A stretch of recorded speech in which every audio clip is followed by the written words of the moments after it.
Hello, retro gamers, and welcome to the Video Game Flashback Podcast. I am your host, Paladino Joey, or Joey Awajan. Video Game Flashback is available on all of your favorite podcasting apps, and I thank each and every one of you once and always for downloading and listening to this show. It is a great pleasure to be back on board with you once again today, as there's been an insane delay, and I deeply apologize for it. And of course, getting this show released is probably going to take time. It's probably going to, be a while also. So by the time you're actually hearing this, the delay is probably even longer. But the Who Framed Roger Rabbit episode. Gosh, I mean, when did I release the Castle of Illusion episode? What was it, like May 2nd? I was hoping to have Who Framed Roger Rabbit out by early June. I thought I'd have plenty of time to get there. But the work schedule got worse than normal because, I work two jobs. One is in a factory, basically, and another is a lawn service. Well, this year has been plagued with rain, and that didn't help. Plus the fact my wife's schedules have been a little different as well. Like last summer, I really was able to keep up more because, with my wife, let's just say my wife working on Saturdays and such, it gave me a little extra time to kind of sneak in recording and such. But also, again, just been beat up, tired, less motivated with the work schedule this year with the endless rain, starting for pretty much May all the way until, as it's pretty much August here as I'm recording this episode. This is kind of like a birthday episode, but not really, but kind of, sort of, like 1943 last year. As I'm doing Willow, you'll also notice, again, Roger Rabbit never happened. At least, I think that's what it's going to be by the time this show is coming out. If Roger Rabbit kind of ends up being released before this one, so be it. But I'm thinking no. I have my strong doubts. So it's like I'm just kind of moving on to this one instead. Episode 33, I believe, is going to be Willow. And Roger Rabbit may get delayed until like next June-ish. I may end up doing that because I like to release games at the time that kind of fits the time of the year, if that makes sense. For some reason, Willow is kind of an August game to me. 1943 is like a July, August kind of game. Even June, you could say as well. With, what was it, like D-Day happened in like June or something, so it's pretty cool. So but no, Willow, it was a birthday, like the movie was a birthday present years ago, and it just kind of has a late July, early August kind of vibe to it, so I'm going with that one. Willow is going to be the game on NES. I'm kind of doing this a bit unorthodox this time around. Usually I kind of talk about the game, but don't give the name of the game. Of course, you're going to see it in the damn title anyway. So yes, Willow for the NES from Capcom is here.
So this will be the actual first movie NES game that I'll be doing. So like movie-based NES game. The others were cartoon shows like DuckTales and Chip 'n Dale Rescue Rangers. Really enjoyed doing those.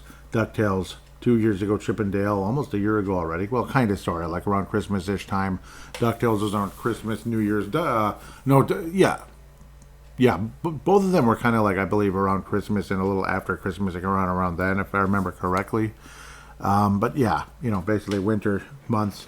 Willow, again, late summer, kind of around my birthday. So kind of a fun classic one. An action RPG, kind of Zelda-ish style.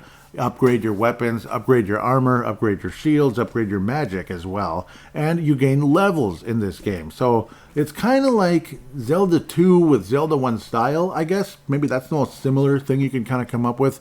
The music's pretty good too. And if Capcom's going to do the video game NES port for Willow, being ported to the NES from like a movie, like a movie-based game, it's probably going to be pretty good. So it did end up being pretty good in my humble opinion. Is it a great game? Is it a masterpiece? No, but it's pretty good. And I kind of liked it right away back in the day. Obviously, the box art is awesome. Looks a lot like the movie. Even they almost look prettier in a way, like more kind of makeup looking. I don't know. Amazing characters. So we'll go to Wikipedia once again, as we can have our information kind of presented to us, and citing Wikipedia as a nice cheat sheet for the show. Willow is a 1989 2D action role-playing. Yep, 2D, two-dimensional, which I like. Action role-playing, kind of Zelda-style bird's eye view. Developed and published by Capcom for the Nintendo Entertainment System. It is loosely based on the 1988 film of the same name. That would again be Willow. And is the second title Capcom released on Willow that year. Interesting. The first being an unrelated side-scrolling arcade game. I don't think I ever saw that. That's kind of cool. The version of Willow released for the NES and the Famicom, that'd be the family computer, of course, is an adventure game in the vein of Legend of Zelda. See, they even said it right there also. To the gameplay, the player takes the role of Willow Offgood. Yep, Willow Offgood. Willow Offgood. They have that really strong British-y kind of accent with a little maybe extra going on there. But yeah, anyhow, Willow Offgood, who wages a battle against evil, wielding swords, shields, magic spells, and items to defeat enemies. Unlike the film and arcade game, Willow generally travels alone. Yeah, see, in the movie, he's with somebody the entire time. He has his little buddy, so to speak, his friend, as he was kind of getting picked on and treated like crap in the village that he's from, of course. Getting treated like crap, getting bullied by some of the richer guys. And then the wizard kind of, the powerful wizard was nice to him, but kind of like, you know what I mean? That type of thing. Maybe you're not ready yet for anything. But then there was always kind of the other buddy, kind of like the Barney to Willow's, Fred Flintstone, I guess. Kind of, sort of. I don't know if that makes any sense. Kind of looked like a Barney, too, didn't he? But yeah, it was his buddy, and then eventually he would be joined by Mad Martigan later on, who was the most powerful swordsman in the world, or greatest swordsman that ever lived. Self-proclaimed, but then later on in the movie, he was pretty good. Played by Val Kilmer, great role. And then, of course, the bad character. We're going to talk about her in a little bit, but evil person, of course. Bavmorta. They're all evil British-sounding people, but in a fantasy world. Yes. Nelwyns, the characters are known as Nelwyns, which are short, like midgets. Daikinis would be like people our size, normal size. They think we're giants because, well, to them, it's kind of like a giant. Obviously, nothing like a Nephilim or a Rephaim giant, like in, say, Golden Axe, with like Mr. Death Adder, which I did back in the spring, I believe. Very powerful character, of course. That was what a Nephilim might look like, a Nephilim or a Rephaim giant.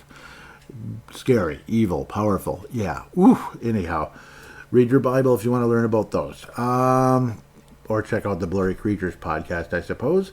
Continuing, I'm getting distracted. I'm distracting myself by going off down these rabbit holes. Yeah, Willow generally travels alone, only briefly meeting several other characters. Yeah, and they don't join you in the fight. They just help you. But, with this or that, they might help you with a weapon, they might help you with a spell, they might help you with ideas, where to go next. And, of course, there's all kinds of wonderful player's guides out there and game facts and maps and such. Game facts, very valuable. GameFAQs.com. Yep, so there's a quick reference there, as that always has helped me playing this game and many others.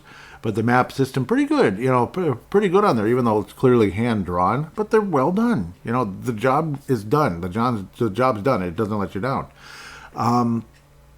This game contains some role-playing video game elements, as Willow gains experience and levels up by defeating enemies in real-time combat.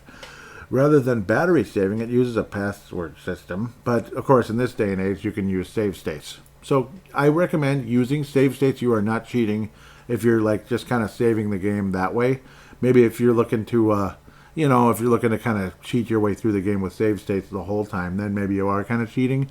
But if you're just kind of continuing off from, say, a village or something, you're not cheating. And generally speaking, that's what I do here. I don't need to save state to beat this game. A game like Teenage Mutant Ninja Turtles or even Who Framed Roger Rabbit with a stupid Judge Doom, yeah, maybe. And that game is so tedious, digging through doors and such and hoping you're going to find something and you have no idea where you're going to find it. And if you don't have this one item, like say the rattle, you can't get through the damn cave. You can't get past the snake. And that's kind of, it's frustrating. And again, the lack of time to be able to do the damn show as well. That's what hurt with the Roger Rabbit release. That show will be released. There is over 50 minutes of raw recording done, and that usually translates to about an hour when you add music and such. So, yeah. Anyhow, back to where I need to go. The game has no money system, and all items are found in the game. There is no money system, so no rupees and no gold and no gil and no whatever. Willow can enter houses and converse with the inhabitants of the village to receive some advice as well as some items. Some items such as magic and weapons. Development, so the actual film and the game. Willow is a 1988 film produced by George Lucas. Awesome. Directed by Ron Howard. Wow. And starred Warwick Davis in the title role as Willow of Good. Capcom developed 2 games based on Willow in 1989.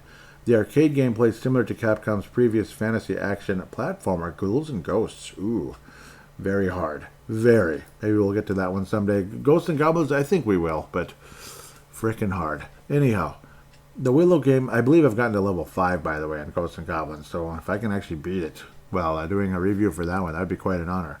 Capcom, some of the games are easy, like Chip and Dale. For the most part, I would say that's a relatively easy game.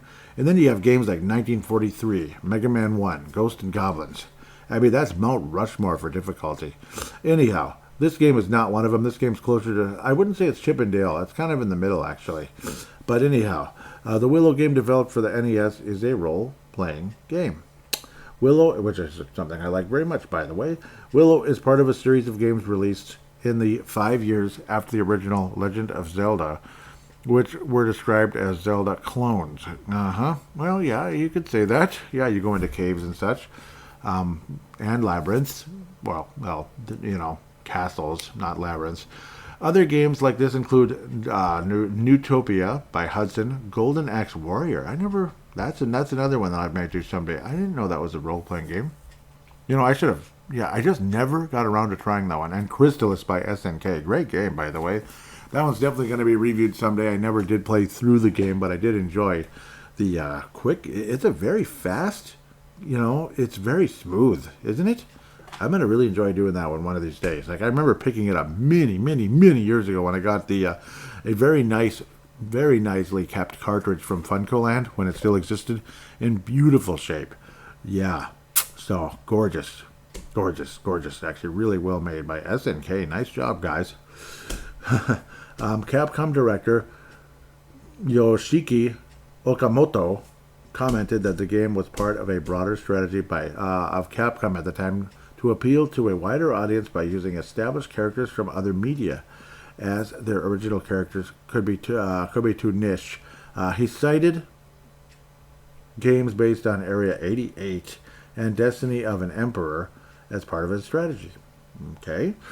The music was composed by Hirumi Fujita. She said, I put a lot of energy into the music for Willow. The producer of Willow, the producer of Willow was the game producer who made Mega Man. Okay. He was an extremely talented individual, and I was elated to have the chance to write music for his game. So I put, okay, this is Fujita still talking. So I put my all into it. I'm not sure how well the game itself was received, but it was fun. Well, it's many years late now that I'm telling you this.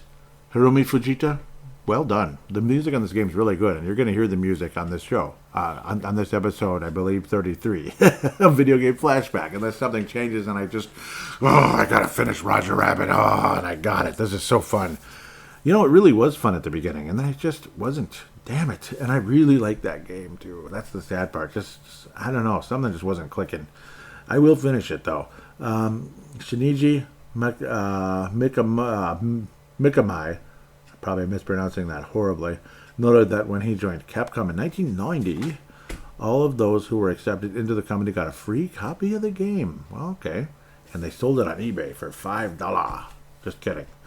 Okay, I'll get moving around. The game was released for the Famicom in Japan on July 18th, 1989. Okay, kind of close to when I'm recording, slightly before. It was released in North America in December 1989. Okay. The game has never been re-released on any Nintendo virtual console, likely due to licensing issues. Yeah, because of Lucasfilm, those bastards. Just kidding.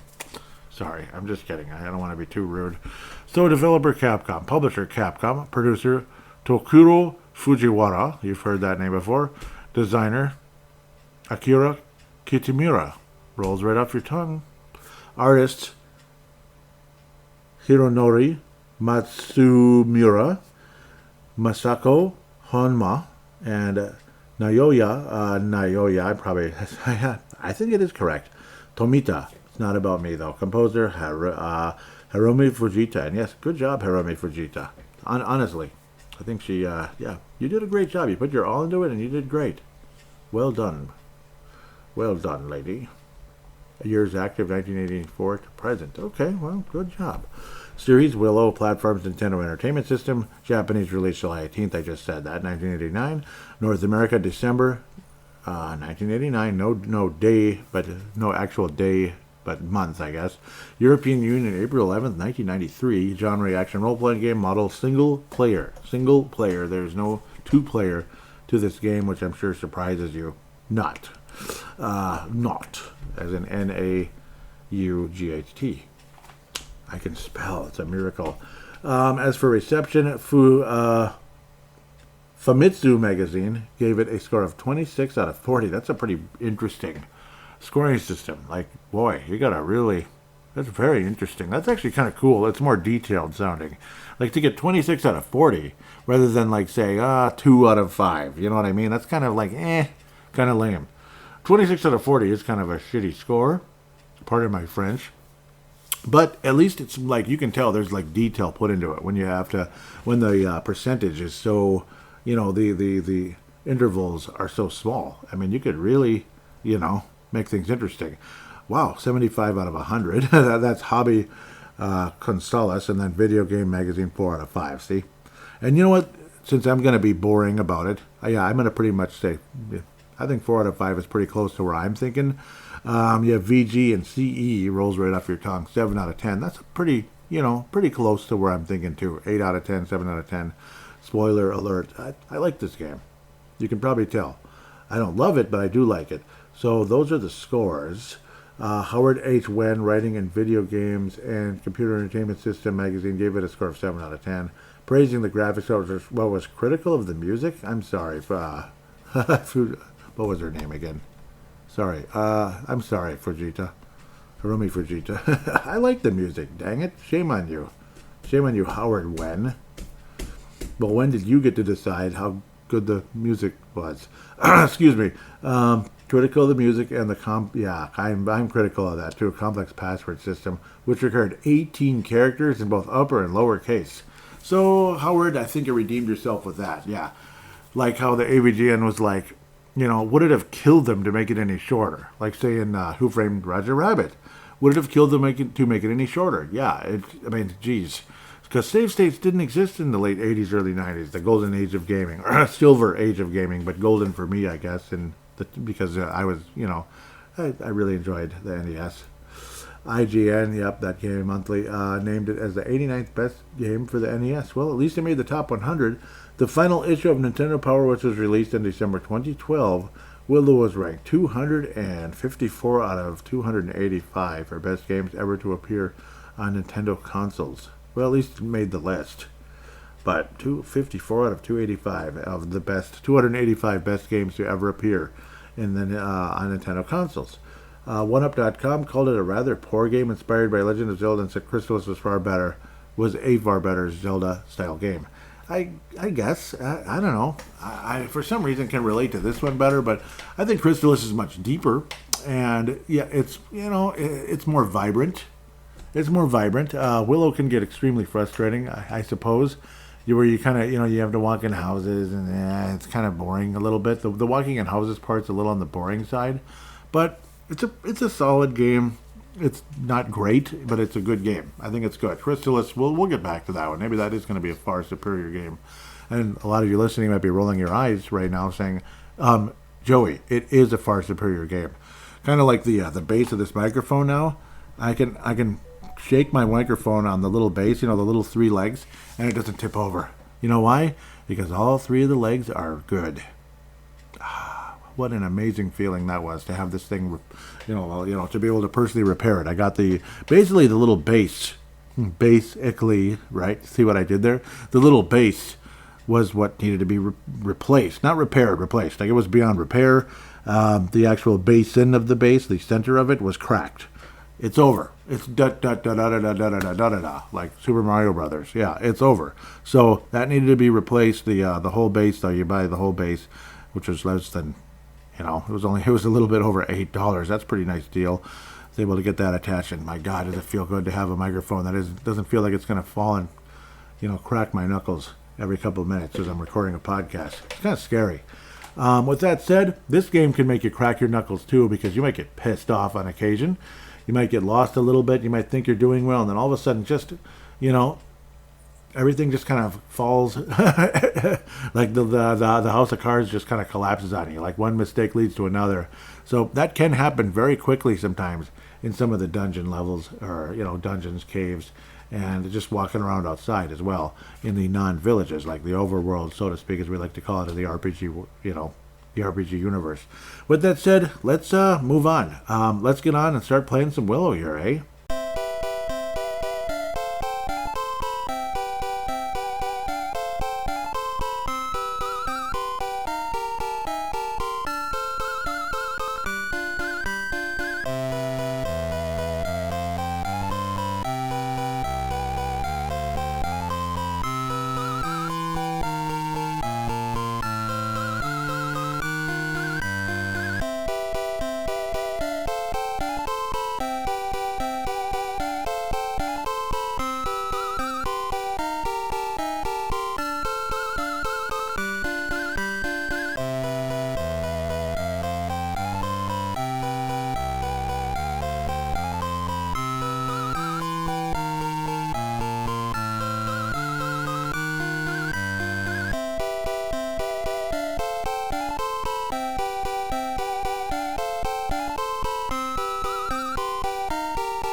So you start out in Nolan. What a beautiful little town music. I actually really like the music in the towns. It's very peaceful. It's very nice. It's kind of cute and adorable. And of course, the little kind of hut-like houses, kind of like like in the movie. Your little short people. There's nothing wrong with being short now. That's mean. Status screen, of course, you have sword, nothing, shield, nothing, magic, nothing. The first house you see, you can walk in, and that is your family. That is your house. That is your wife and little kids. She says, "Oh, my dear Willow, if you get tired during your trip, come back here. You will be able to regain your strength. Before you begin your trip, you should talk to your neighbor, the High Alduin. Be careful." So at the end of the day, you're probably not going to go back to her very often, but maybe you level build at the beginning of the game. You can kind of get filled up, hit points and magic points pretty quickly there. If you want to go out and level build a bit, swing around, hack your swords on some skulls or some whatever the heck else is out there, trolls as they call them, and those big big giant warthogs that you're going to battle as well, that are in the movie and in the game. So they do a good job, pretty true to the movie when it comes to some of the bad guys and the characters. She also recommends that you talk to the High Alduin, who can help giving you magic and such, and you'll also find Vunkar, who can give you a sword.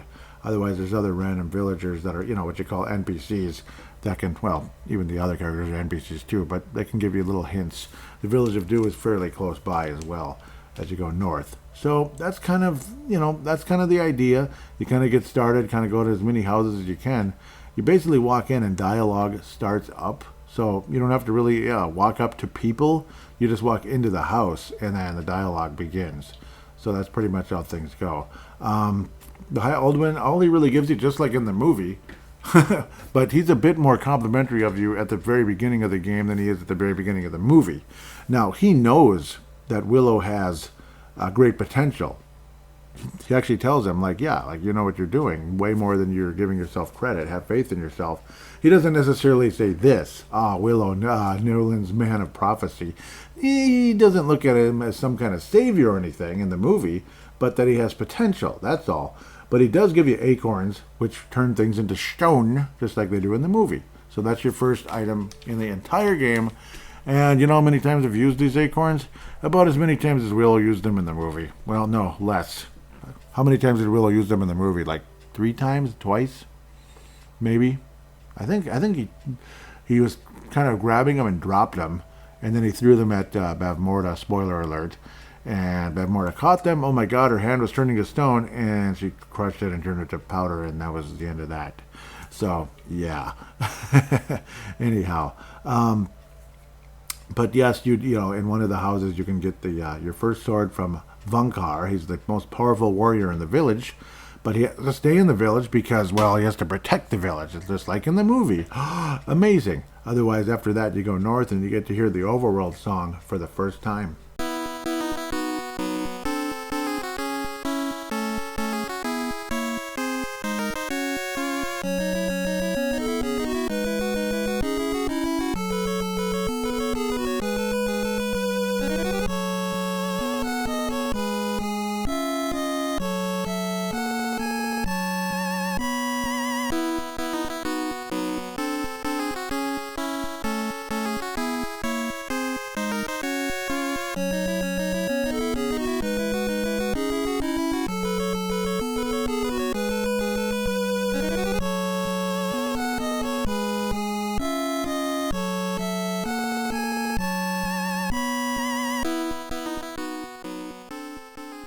The overworld music in this game is pretty darn good, isn't it?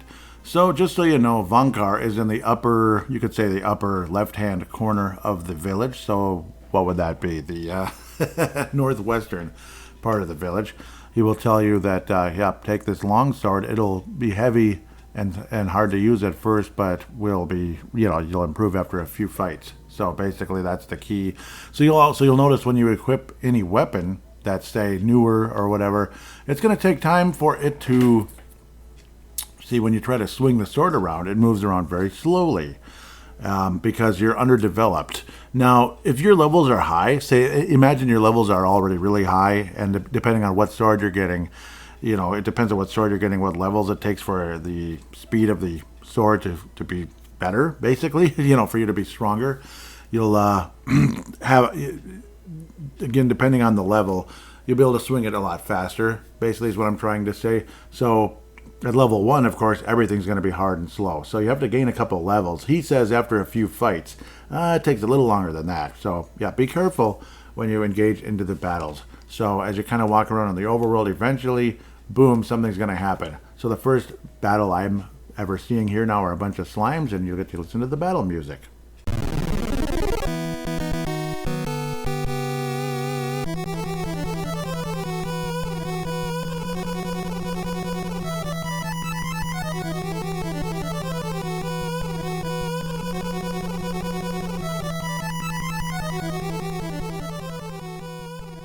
So yeah, not bad battle music either. I think it's kind of cool, and it kind of stuck in my head. I still remember the first time I rented this game from Bigelow Video back in the day, you know, back in the Ferg, back in the day, I believe it was 90, 91-ish. Yeah, and it was about this time of year again, which is kind of funny. I'm just weird that way. But yeah, again, the sword swings around slowly. There's 2 different versions. You could be walking towards the slime or the whatever the enemy is, and it'll do a poke effect, which I think is a lot safer when you're lower levels and swinging around. So again, that way you can kind of poke the enemy from a distance as you're kind of approaching him. I think that's a little safer. And you'll notice the E, that's experience, and you can press start to go to the menu screen. Right now I have 70 experience points and 70 of 150 to get to level 2. When I get to level 2, the sword will swing like intermittently faster, And then I believe once you get to level 3, the sword will swing maximum speed. And it kind of goes that way in the future. Again, it depends on what level you are. You might not have to gain levels for the sword to be able to swing the sword faster, to be stronger, basically. Like the sword being too heavy otherwise, is what they're trying to go for here. If you, like, imagine I'm level 10 and I got, like, the third best sword or the third weakest sword in the game. You're probably going to be swinging that really fast. So just make note of that as you go forward. And there you go. Watch out, though. You're going to get hit many times, I'm sure. And if you get close to death, like say your hit points are getting lower and lower, go back home and heal up. Simple. And one brief thing I should mention is that, well, if you're going to heal magic points, you go to the wizard who's pretty much right next to your home. And if you're going to just heal your hit points, you go to your home. So your home doesn't heal both. So just kind of a minor note I thought I might as well throw in there real quick.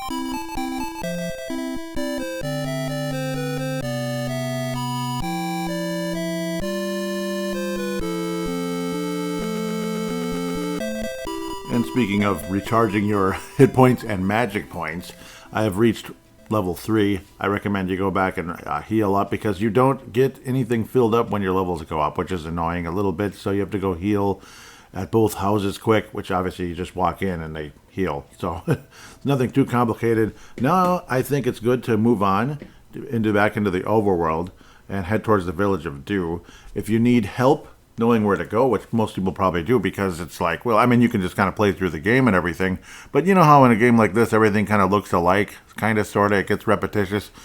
People can memorize things, people can figure stuff out on their own, and if you want to do that, that's totally fine. I mean, that's great, good for you. Otherwise, there are really nice maps, like I talked about earlier. They're hand drawn, but they're perfectly fine. You can see exactly where you need to go. Again, it's Willow's Guides and FAQs. This would be on GameFAQs.com, GameFAQs.com. Fast Killa has all these different maps on there. Like, so basically, when you get to you basically go to Willow, you get the guide and walk through, guide and walk through, guide and walk through. And as you scroll down, you get all these maps available that are extremely valuable. The one that just says regular world map is where we're at right now. Eventually world map 2, which is just a tiny bit after this, because there's obviously different parts of the game as you get further and further into the game. And then world 3 map is kind of like the last major part of the game, the last third or so of the game, I would say. World map is like the first half or so, kind of, sort of, you get the idea. And then eventually you can go to the different towers. There's all the different caves and towers and such. Some are bigger than others. They tell you where all the treasures are. So it's just very nice to have. So huge recommendation there. Free plug for the maps and charts by Fast Killa, and most of them. Some of them looks like it's done by somebody called Starfighter76. So again, cool. All of us are definitely Gen X, at least from what I can tell here. But they're very valuable, very helpful maps that I highly, highly recommend. So there you go. But so again, with the map and all that, heading towards the village of Dew, basically kind of work your way north. And this is kind of self-explanatory, but there are dead ends, particularly like the first time you go, the first time you kind of go right. And then if there's an option to go up, you just keep going to the right and such, but otherwise follow the path. And of course, use your map. Definitely to the north, generally speaking to the north, but obviously you have to kind of work your way around the east side before you get into the village of Dew, and then you can kind of move on to the second part of the game, and then eventually we'll have our first boss coming up. Sound good? Sound good? As you work your way up, you get the next group of monsters as you go forward. So obviously the first stuff you were seeing was little slimes. Now you're going to start seeing skulls, floating skulls. Unfortunately, they give you the same amount of experience points, which is 10. These are good, once your sword is fast enough. That's why I recommended getting to level 3 first before you continue in the game. You can swing the sword around. It's more effective against these skulls because they're kind of fast. where the slimes are kind of slow. They do very little damage. The skulls are a little stronger, though, unfortunately. So, yeah, be ready for that. I know most of you are good, solid, experienced retro gamers, but just in case, you need a tiny little tip. A good way to kind of take out the skulls is to kind of stand still and swing away, and hope to have them come at you as a group and not like separately. If you can kind of get them to kind of come at you in like a waves kind of all together, just swing that sword and you'll probably be okay. And then you get to the Village of Dew, which I think is, okay, here's my feminine side, you could say. I think it's the prettiest. I think it's the prettiest village in the game because it looks kind of like lilacs when you walk in. It looks like it, at least the color, like the purple color, kind of pinkish purple flowers. I don't know. I like it. It looks nice. It's a pretty little place. So makes you think of springtime in May. So, but I guess we could pretend there's summer flowers as well, like because this is kind of an August game, isn't it? Dang it. In Dew, the items you can get there are, my brain's stopping here. Yeah, obviously there's a place to rest in the, kind of, you could say the southwest area, kind of, sort of, not all the way south, but southwest-ish. You can get the wood shield, so you can get your first shield in this village. And you can get the heal mace from the chief as well. The heal mace, very, very crucial item for the entire game to stay healed. That's when your magic points start to become super important. The acorns, I basically never used them ever. Like, who cares? Yeah, you can put stuff into stone, kind of keep them into one spot, whatever. That's all you're really doing. And you're using magic points. It's like, So I'd rather save my magic points for healing up when needed. That's what you can do in the Village of Dew. As you work your way up, you'll eventually get to the first cave in the game. We'll talk about that shortly. So we're going to get to that later. For now, Village of Dew, you're going to want to get your wood shield and such. So here we also hear about the demon Bogarda. So that's going to be your first boss in the game. They say he takes all of the fruit. So basically, the food's grown in the village, and all the gold and silver too. So basically, yeah, it's somebody that's just bullying, and it sounds like the medieval times. Big tough sons of biscuits were bullying people, and it definitely happened, I suppose. And of course, in these medieval type movies or fantasy medieval era movies, in this case, great. Obviously, highly recommend the movie Willow, no doubt. So once you get the wood shield, you're going to be very happy. The one person says that the chief of the village was turned into a demon, and by the wicked magic Bavarda. Hey, it looks like you could use the shield. You have the wood shield, so you finally get it for the first time. Your first shield. So obviously it prevents some areas of being able to deflect projectiles coming your way, and the stronger the shields you get, kind of like Zelda in the future, is that you'll be able to project more powerful items coming your way, like magic and fire and such. This one can definitely help you help protect from early versions of projectiles you're going to go up against in this game.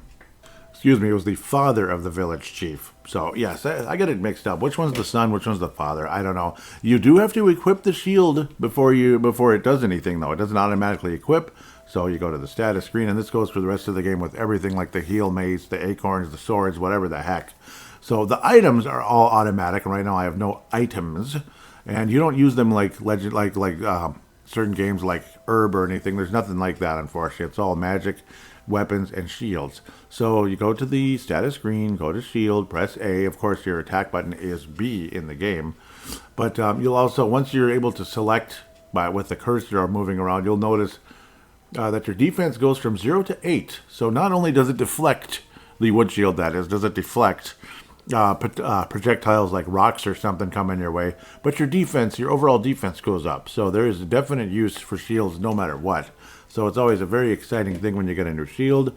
It's basically your armor in this game as well. So your shields are basically your armor. There is no actual armor, so it's kind of funny how that works.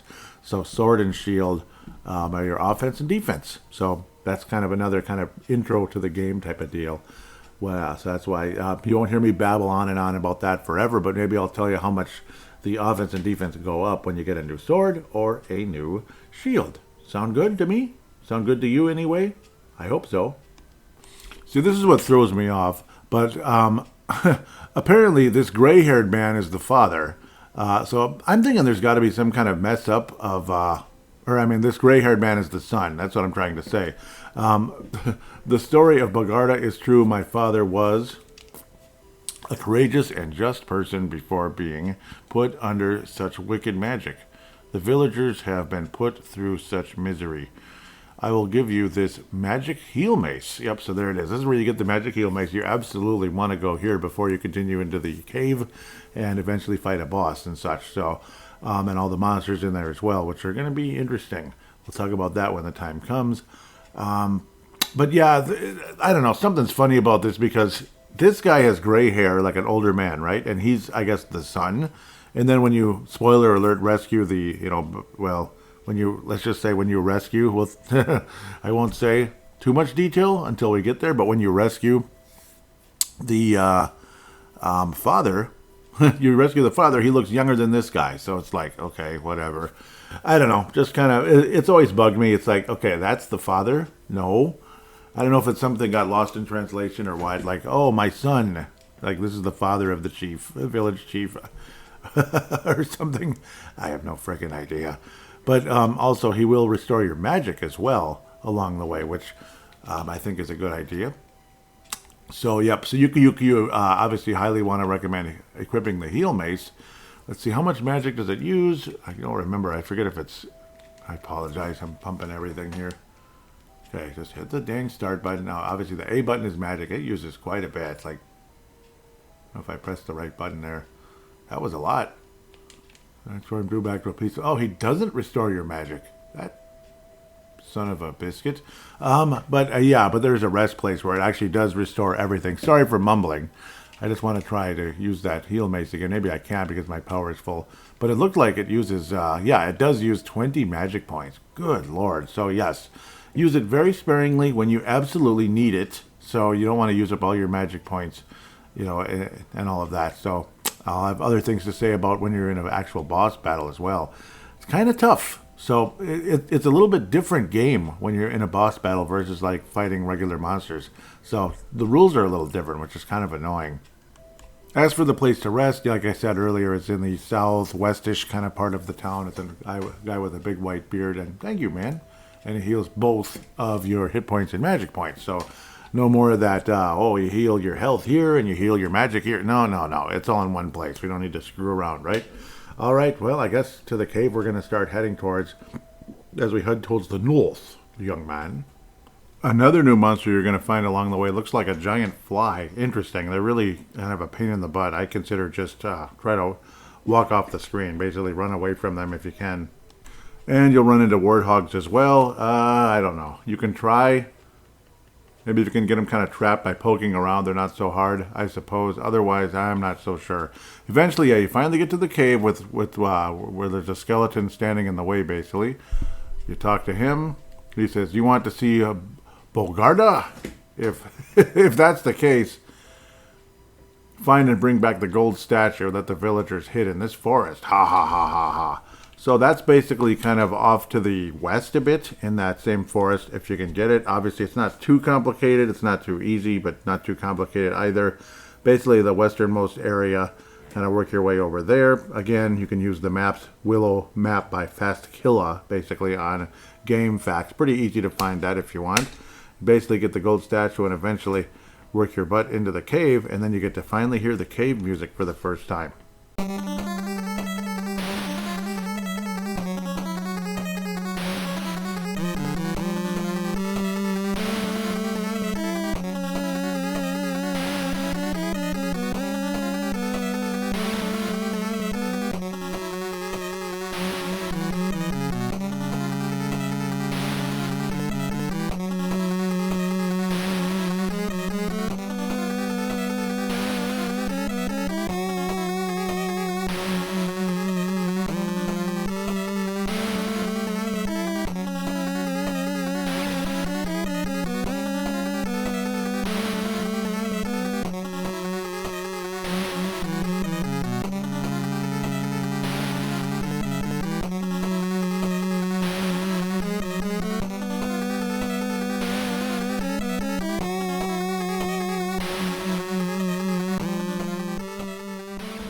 Great song, I should definitely say that, and we'll get to the cave in a second. I need to backtrack here with you a tiny bit. I tend to do this on this show a lot. On the way to the gold statue, you're going to run into kind of like dragon-like looking monsters. Kind of like the huge giant beast, but like a smaller version, like the huge giant beast in the Willow movie. Spoiler alert, that Willow accidentally turns a troll into. A troll is kind of those monkey-like monsters that are in the game and in the movie. Yeah, well, there's no trolls yet, but so I talked about the warthogs and the giant flies, which are not in the movie from my knowledge. I don't think they were, but the dragon-like beast, basically, it's like a dragon, lizards, giant snake, whatever the hell it is. You will fight small, kind of small versions. I mean, they're big enough in here, and they're very difficult on your way to the gold statue. Thankfully, you do have the wood shield, which protects you, but not completely. Now, listen carefully. Obviously, again, and I know this is sounding more like a walkthrough than a review, but sometimes reviews have walkthroughs in them. Like the Angry Video Game Nerd kind of does his videos that way, and so do Irate Gamer and others. But the shield, see, as long as you're facing the fire as it comes to you, basically, because it's a fire-breathing monster, basically, you will take 2 damage. But if you're not facing the monster and you get hit either by the monster or the fire, you will take 10 hit points of damage each time. So, yes, you get damage, but not as bad, basically, with the wood shield. So that's kind of how the shields work sometimes. In some cases, you take no damage at all. In other cases, you might take a little bit, because it's not necessarily a very powerful deflection. So, again, kind of still in intro mode, in a way, as we're doing the game here. Kind of, new things, new aspects. Things will speed up as we get further and further into the game, but onto the cave we finally officially go now. Oh, but also another thing as well, when you get the gold statue, you'll get, the first time you'll get a little bonus thing, which you're going to get often when you find treasures, be it a weapon or a magic item. In this case, it's a helpful item. It's just an item itself. It'll sometimes say you have the light of life, and by God's grace, or just by the game itself, granting you full hit points. So after taking tons and tons of damage and probably using up a bunch of magic points along the way to the damn gold statue, you probably want to heal first and then get to the cave. But at least you get your hit points back, so you don't die in case you're really close, depending on how things are going on your way to that gold statue. But finally back in the cave, it feels like or finally into the cave anyway, it feels like $1,000,000 to be there. Again, use the map by Fastkilla or whoever, or maybe you just want to figure it out on your own. But in this cave, you will find the battle sword and a ring. So you'll definitely want to get both of those along the way, especially the battle sword. You might have to level build a bit after you get it, which is fine. You might as well exit, level grind a bit so you can attack faster, and then you'll have no problem with the boss whatsoever. You'll also be getting a ring, which will get some knowledge as to what that's for along the way. The battle sword is kind of in the center area, basically.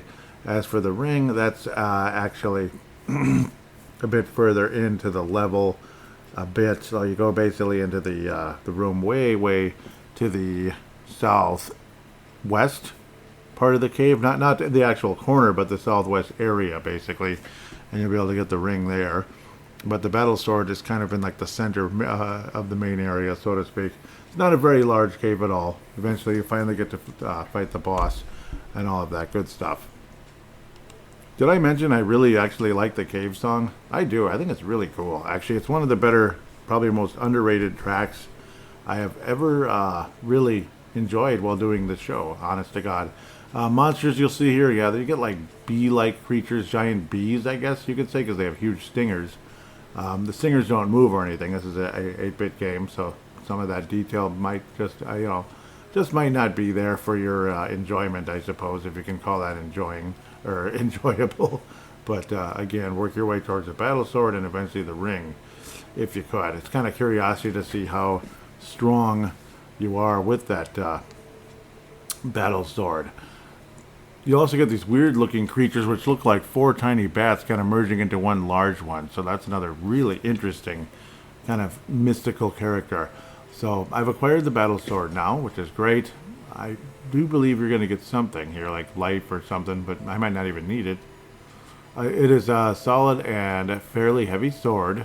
You have the light of life. Yep, so you get to fill up your hit points for free there, basically. So that's always an awesome thing. I'm going to try to, I'll equip the battle sword now, which goes from 9 to 23. That is insane. It's kind of like in the middle. Like, say you swing it and it's not super slow, but it's not fast either. So basically at level 4, which is where I'm at right now, if I could get to level 5, you're probably good to go in terms of swinging the sword. Now, we'll continue rocking through this. At times in caves, yep, again, another new thing. You'll be getting a character that looks almost like he's wearing a wife beater. He looks like some kind of demonic shadow-like entity type of thing. But, you know, kind of like a short-looking, I guess, with long arms. I don't know, almost ape-like, demonic type figure. It's definitely a spiritual type of enemy because your physical sword, your regular swords, cannot damage it. Eventually, there will be a sword called the Devil's Eye that you'll be able to get. That you obviously have to level build quite a bit to be able to swing it around fast enough. But that kills those magic enemies. So there are a few magic enemies in this game. We'll talk about the others coming up later. But you can only kill them with the Devil Eye. And oftentimes they'll drop what looks like, or actually I believe it's every time, they'll drop what looks like a little kind of, I don't know, like a hockey puck or a little ball or something. And it's like kind of clear shaped, or it's kind of clear looking, but it's a circular looking item. You pick it up and that restores some of your magic points. So kind of cool. That's another major thing I need to get to here.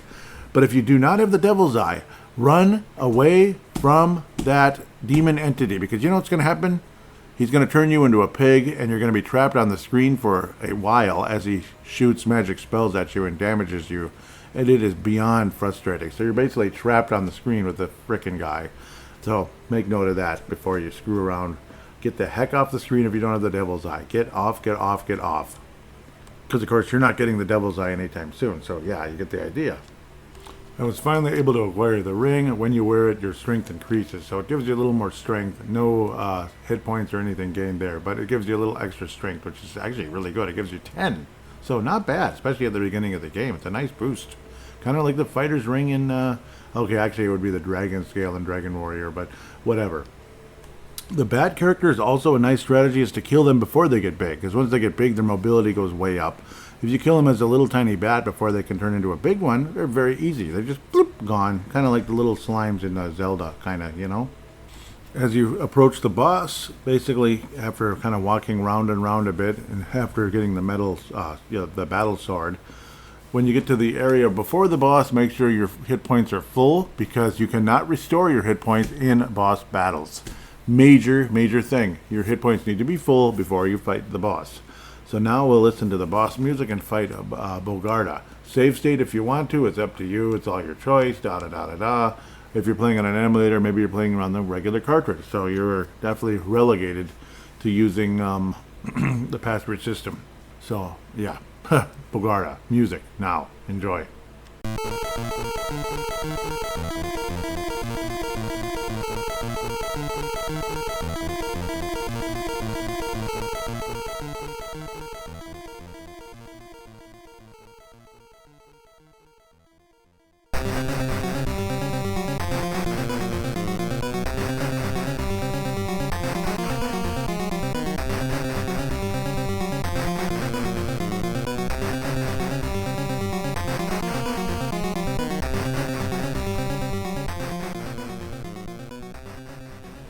Fairly intense. Of course, I tried to add the intro into the battle music as well. So Bogarda looks like a man if you look closely. I wonder why.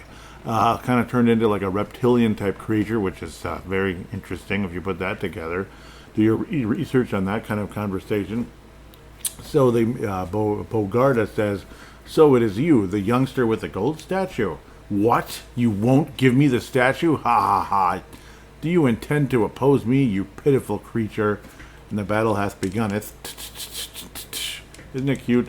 Well, basically just kind of take your time when he throws out some kind of what looks like a twirling axe or something. Just kind of take your time, let him throw it out, and then walk towards him and hack. Throws it out, hack. Throws it out, hack. That's pretty much the job there. And when you finally do beat him, your power gets replenished.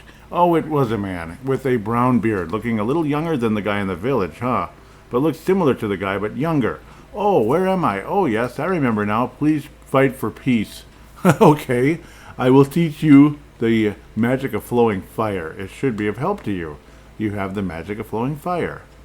I'm guessing they'll fill up the magic points as well. Yep, up they go. And we gained a ton of experience points as well, which is great. If you want to know more about Queen Bavmorta, go and talk to Shalindria, or Sharlindria, pardon me, Sharlindria. Yeah, that's the main, that's the spirit of the earth. Spirit of the skies is Pat Morta. Those are the two major magical characters in the movie and the game. They say the fairy who lives west of the village of Dew, the legendary Lake Sheft. Oh no, Sherlindia's the fairy first, the big giant fairy. I'm losing my mind here. Yep, the village of Dew. Yep, so she lives west of it, and that's kind of where you're heading next. So you did free the man, and that is the chief, actually. That's who was missing. He was turned into Bolgarda, but then you defeated him, and now he's going back. Well, he's still alive. You basically removed the evil spirit from him is basically what happened. So, yeah, let's move to Sherlindia and all that good stuff. So, yes, it's Finn Razel. Yep, and I didn't even have to pause. My mind came back. Don't have to pause, don't have to think, just anything. Finn Razel. And I'm like, why did I call her Sherlindia? Yeah, that's the big fairy, kind of who gives you the wand. And then Finn Razel is the spirit of the earth, pardon me. The old lady who used to be a young, beautiful woman, basically. Yeah. And then, yeah, it's like, oh, shoot, she's an old woman now. Dang it. Kind of funny, the Val Kilmer character, Mad Mardigan. Yeah, it's a funny part of the movie, honestly. Unfortunately, you cannot, or you're not transported out of the cave. Eventually, you'll get a spell called the Fleet Spell, which will get you out of there. But you don't have it yet, unfortunately. So, na boo boo, and then we got to walk back to do. Maybe heal up if you need to. Obviously, save state or save or whatever the heck you're going to do. Well, saving would be getting the password. I think that's where you die on purpose, which is lame, like people do in Zelda. Yeah, so I'd rather just save state. If it's me, eventually then you're going to exit the western part of Dew, the part of Dew where you can actually walk out of it, and work your way towards the west into the Forest of Death. Wonderful stuff. Eventually you'll be able to get to cave number 2, which is actually not too far from Dew, where you will get a small shield. So that's a helpful item. It's a better shield, basically. That's all you get in the cave. It takes like 5 seconds, so that's all I'm going to say about it. And yeah, then we continue our way forward. Of course, hope you got the battles. Yeah, of course, the battle sword.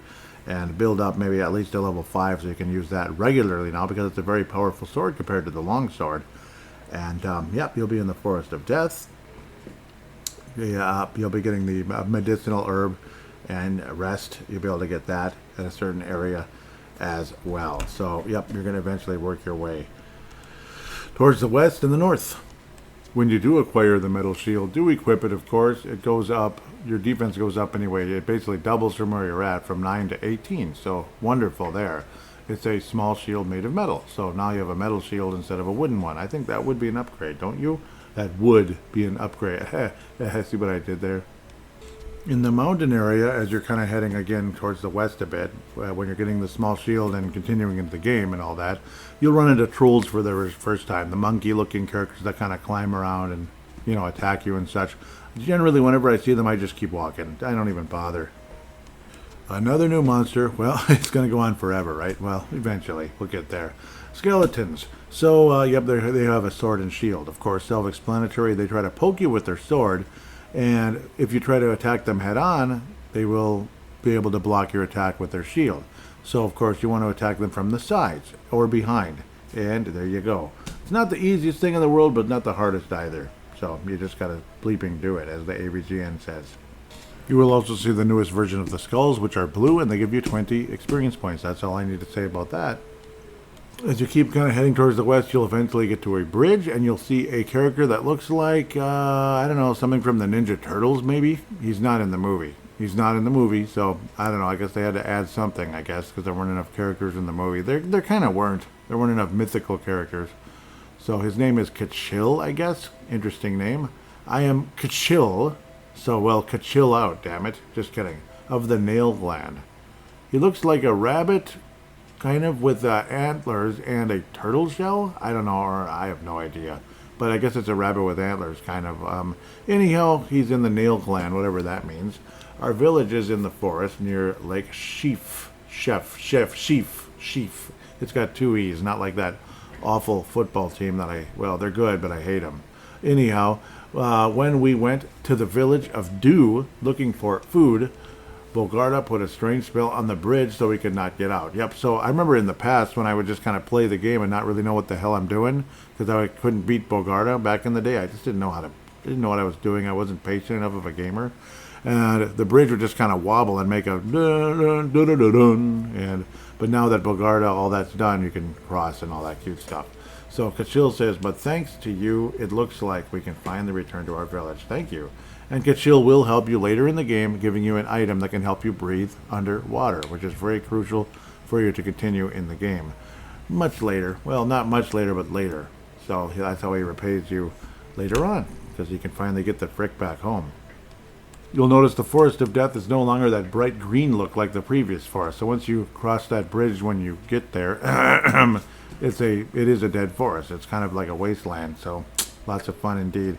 Kind of work your way to the west and to the north, basically.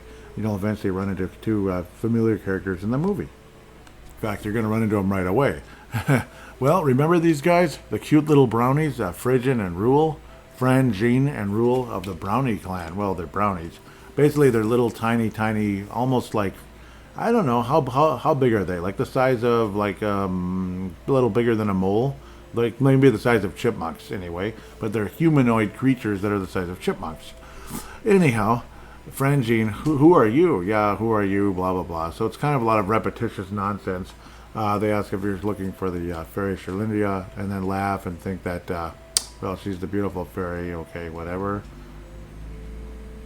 What's annoying is that Rule basically parrots everything that Fringin says. It's kind of annoying. Like, she's a beautiful woman. It's like, yes, she is. You know, it's like, okay.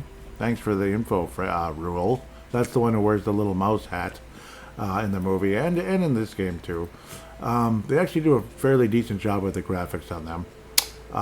If you do what we say, we can tell you how to get to Lake Sheaf. We can. Yeah, thank you. If you go north from here through the Death Forest, there is a cave where a dragon called Matanda lives. Defeat Matanda and bring the crystal ball of life back to us. Ha ha ha ha ha ha ha ha ha ha. Okay, well, thanks for the help, guys.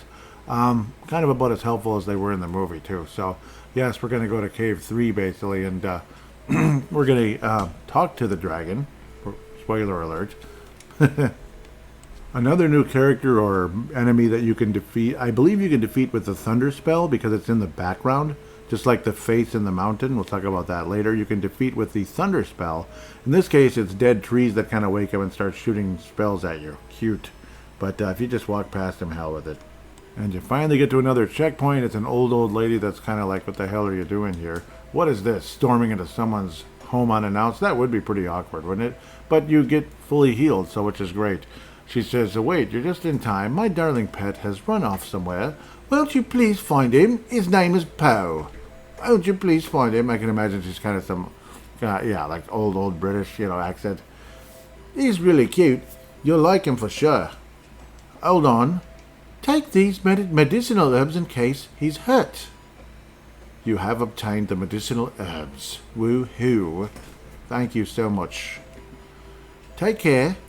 Well, thank you. You take care, too. And you can go back and heal anytime, hit points and magic points. So it's another checkpoint in the game. It's Poe's house, basically, is what it's called. So that's great. Poe actually is... He looks kind of like those giant bat or whatever, like, characters that are in the caves. But he'll able to transport you to... Once you heal him, spoiler alert, he'll be able to transport you to other points in the game. So pretty cool. Very helpful. But only points that you've already been to. Doggone it. Well, that's how it works, buddy. But at least we finally have a checkpoint now that we can heal up and all that cute stuff. We can heal up, save state, whatever the heck you're going to do. And yes, oftentimes if you were to heal up there after gaining a level, when you enter a password, you'd also continue at Poe's house as well. So, cool. Cool.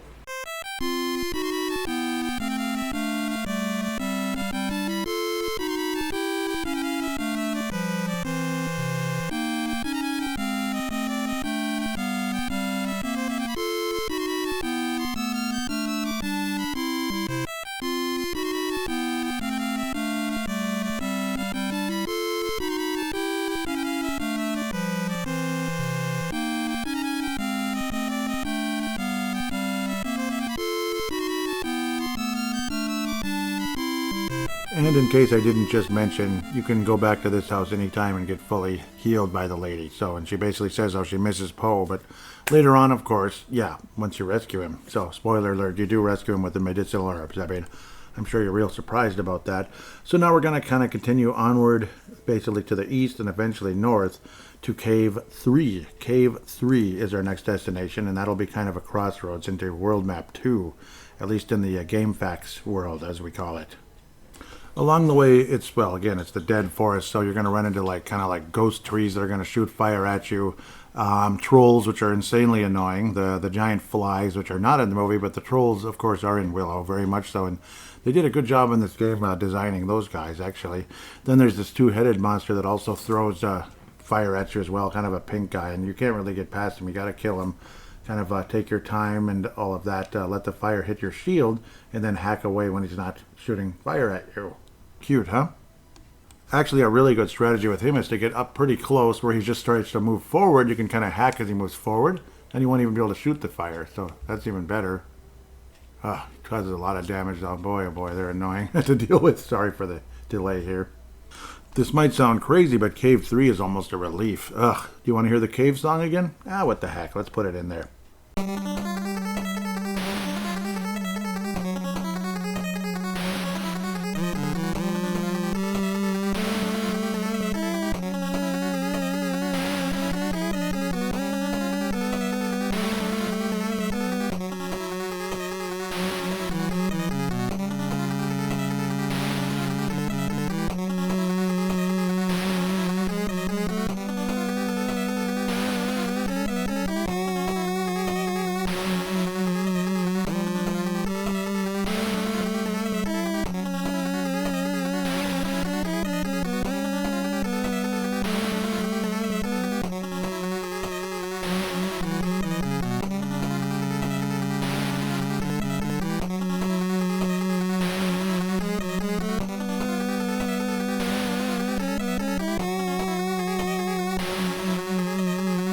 So yeah, Cave 3. Well, it's not too big. In this place, you're going to get the Flame Sword, the Dragon Scale, the Gold Shield, the Bracelet, and of course, you will rescue Poe and get the Ocarina as well.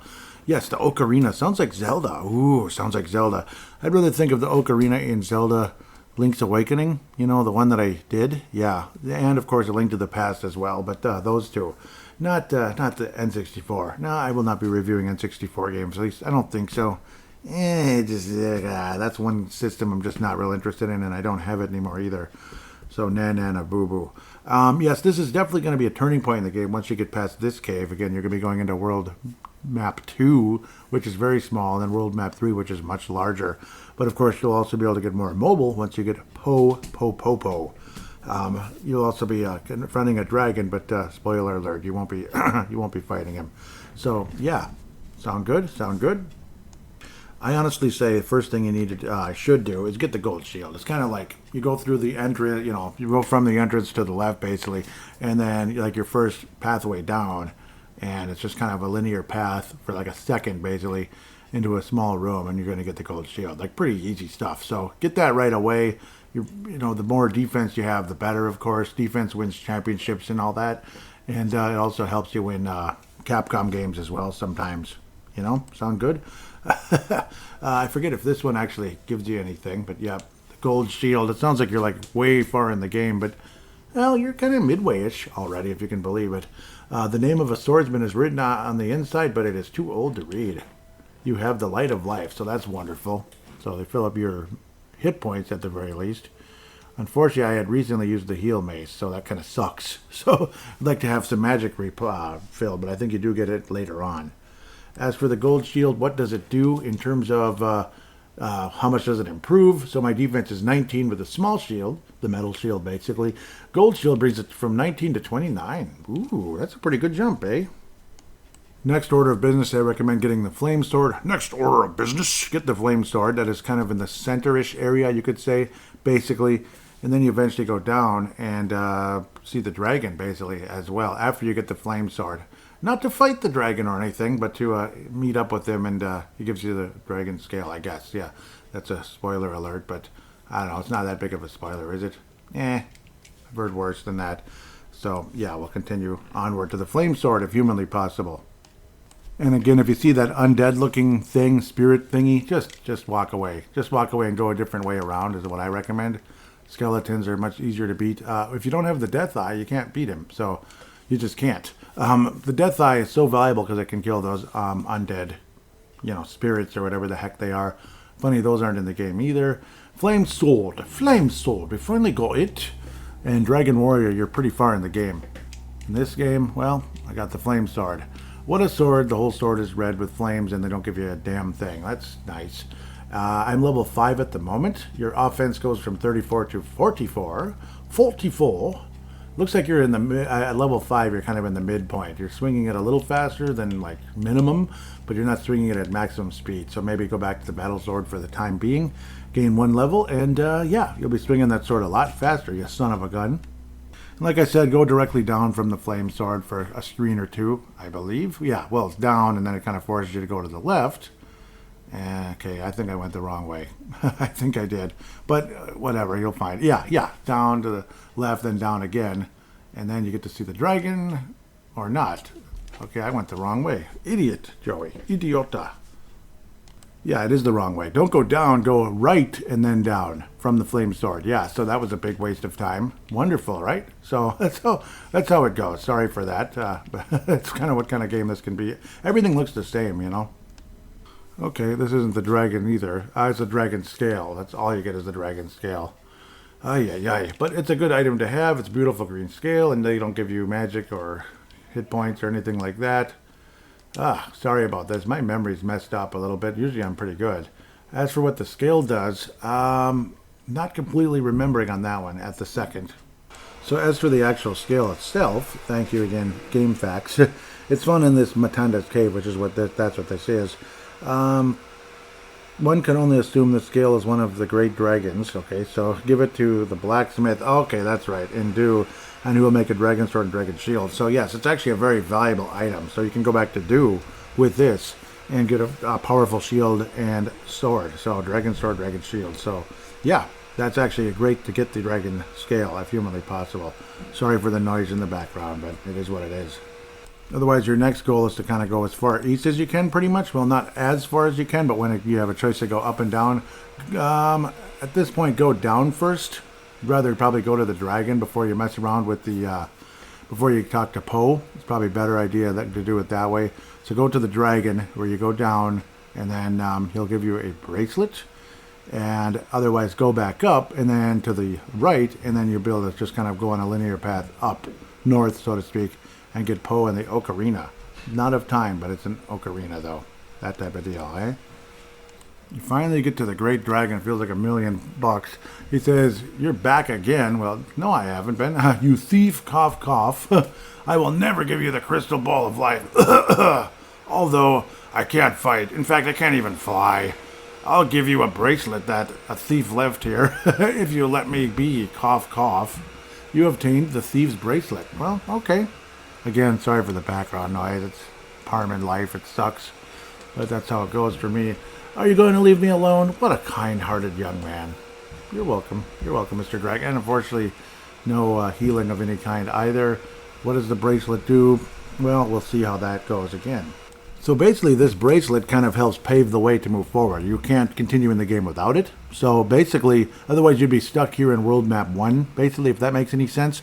The cave mends, like at the entrance. Remember at the entrance you go in, and it looks like there's another pathway that's just kind of like, like an inch away, basically. An inch on the screen, though, not an inch in Willow's world, an inch in our world on the TV screen. Yeah, it's a TV screen. We're breaking in the fourth. No, we're really not. But yeah, it opens a path, basically, so you can get to Lake Sheaf, we'll say. And you can move forward in the game, thanks to the bracelet. It's magical. It's magic stuff. So let's get to Poe and get the heck moving, eh? I forgot, there's another extremely cool trick that you can use, really extremely helpful trick you can use when you're fighting the stupid skeletons. You know how sometimes you can't get them to turn to the side so you can damage them? You just keep hitting the shield over and over again. You know what the trick is? See, in these skinny paths, you turn to the side, and you're like hacking away at this with the sword, and you will cause quick damage to the guys when you do that. Pretty awesome, actually. You finally get to Poe again after you go like up to the same area and walk to the right. It's a relief, especially after getting through this cave. It's a little bit frustrating because you feel kind of still under level build unless you've been level building to like level 6 or 7. I don't know. I'm at 5. It kind of is what it is, and I'm walking through the wandering path. Eventually, you get to them. Yep. Then there's these dragon-looking guys as well. Looks like a dragon beast type of thing, like a serpent. I don't know, a serpent dragon thing. I don't know. It's annoying, but you get past him eventually. Use your shield effectively and be patient, which sometimes I have trouble doing. Poe looks like some of those bad guys that can fly around in a lot of ways. It's the same character design. He says, "Oh, thank you. Yes, my name is Poe. That forest of death gives me the creeps. Me too, Poe. Sometimes I just have to get out of there." Yeah, especially with all the trees shooting fire at you. Anyway, the senile old dragon back there, Matanda, got really huffy, waving his big tail around just because I played with the with the crystal ball a little bit. "He damaged my prize feathers, but thanks to you, I have been saved. Hey, I know, I'll give you this ocarina, which I picked up in the forest. You have the magic ocarina." Yeah. Again, that's, yeah. And your magic gets filled up. Hallelujah. "If you ever need me, just call me with this ocarina." Now, the areas he can take you are very selective. It's not like he'll take you anywhere and everywhere. And also, you have to be at the place first, kind of like other games like Zelda and whichever. You have to have been there before. He's not going to take you to Tirasleen or anything right away, you know what I mean? So you have to get to Tirasleen first. But then it's really valuable for backtracking and then getting back right away as well. Say if you need to go from Tirasleen all the way back to Dew or something. So, or like generally around Dew. But right now, I think that's our next order of business now that we have the Dragon Scale. I was getting mixed up because the Dragon Scale in Dragon Warrior improves your defense a little bit. So that's what kind of threw me off. And again, Flame Sword. Who doesn't think Dragon Warrior when you think about a Flame Sword? So that's kind of a huge thing as well. So yes, work your way back to Dew, and let's talk about the Dragon Sword and Dragon Shield when we get there, eh? You'll also notice on your way out that the cave paths do merge together, at least once you finally get there, and then you can continue in the game. But no, do not continue in the game. Go to Dew first. That's a mistake I've made like 50 times when playing this game. In fact, how many times did I forget to get the scale? So yes, backtrack to Dew. It's boring, but you got to do it.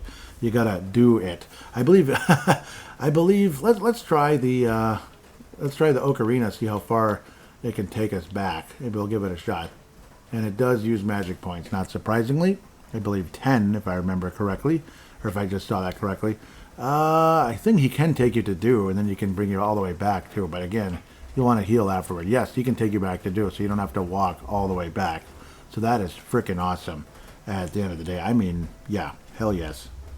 So the blacksmith is actually the same place where you go and rest. Yeah, like you take it easy, so to speak. It's a guy with a big white beard. He says, "Oh, this really is a dragon scale. I will make you a magnificent sword and shield," which is magnificent, no doubt. Unfortunately, see, the sword, you're not going to be prepared to use it yet, but the dragon shield you can equip right away. So we'll discuss the strength of this sword and shield here in a moment. Yep, unfortunately, yeah, see, everything takes time because you have it, and then they got to play that song like, yeah, got it. Okay, so as for the sword, you go from, so yeah, it's another 10. Yes, 10 strength gained. So right now I have the battle sword. The flame goes to 44, 34 to 44, and 54 with the dragon sword, respectively. It'll be way too slow at the moment. The shield, you're at 30. No, you're at 29. Now we equip the dragon shield from 29 to 39. Huge jump there. Big jump at this point in the game. It is the level 4 sword and level 4 shield. Pretty early in the game. I think I'd recommend level building a little bit if you get a chance. Unfortunately, not many of the monsters in this part of the game give you a whole lot of experience, but you can if you want to. Maybe you'll be able to use the flame sword more efficiently as we head further and further in the game.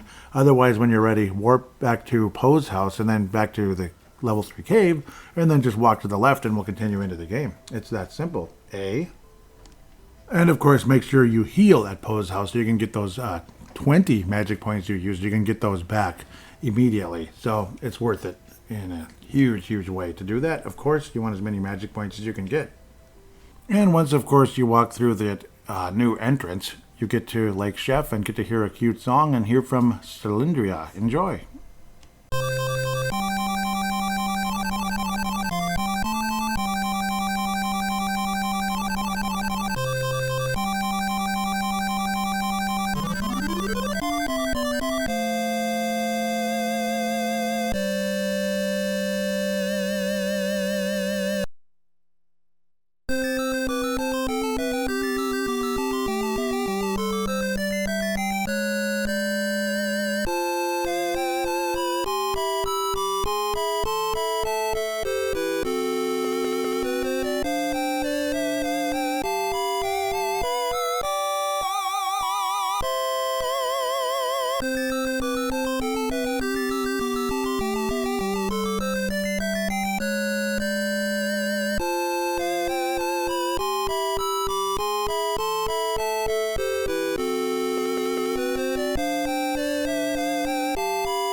Cylindria says, welcome to the beautiful lake. Chef, I am the protector of this lake, the fairy Cylindria.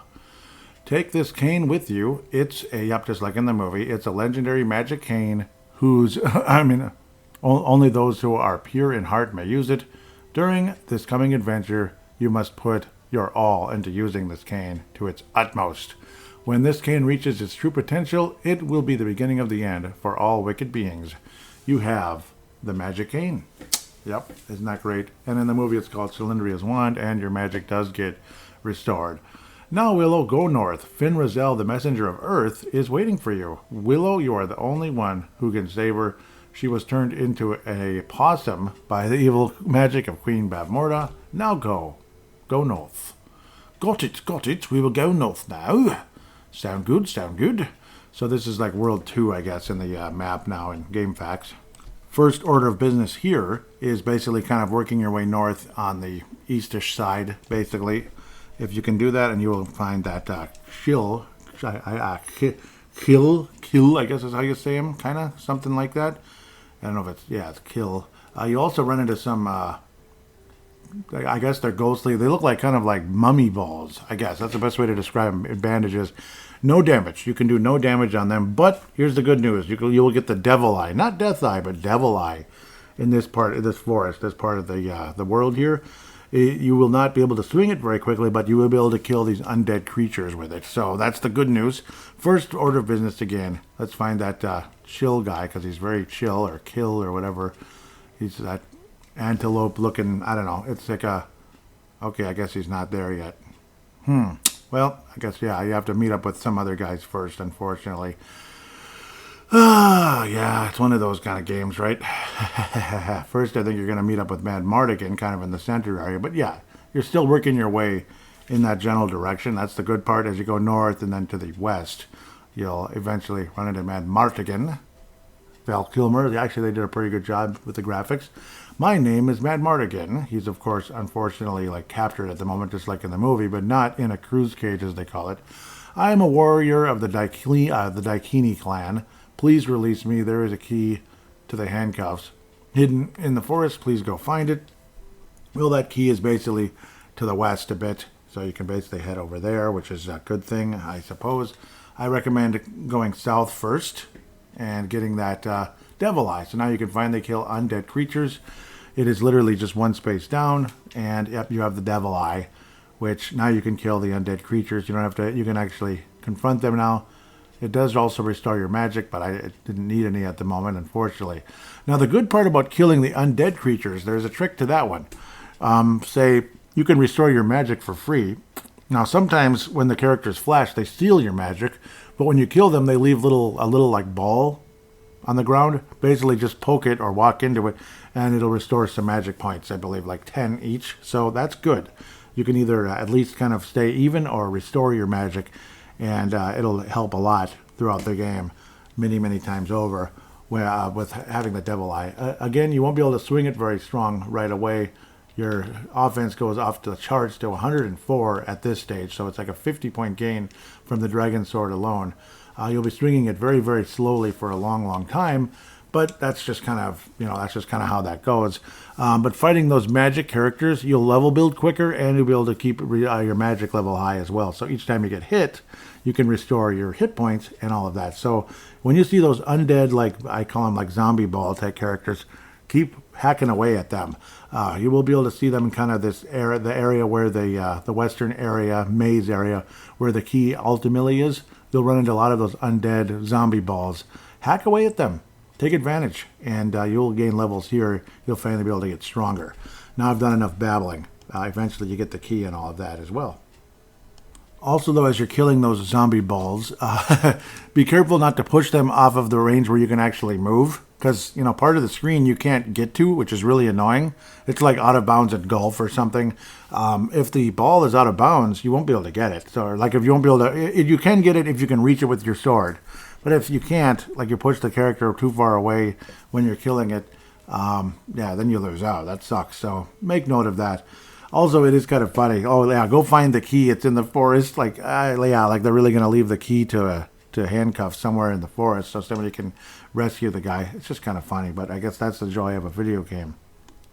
There's a huge reason why these guys are really good to level build with. See, like the trolls that are really hard and annoying in the mountains and stuff, they only give you 20 experience points, where these guys give you 80. Big difference.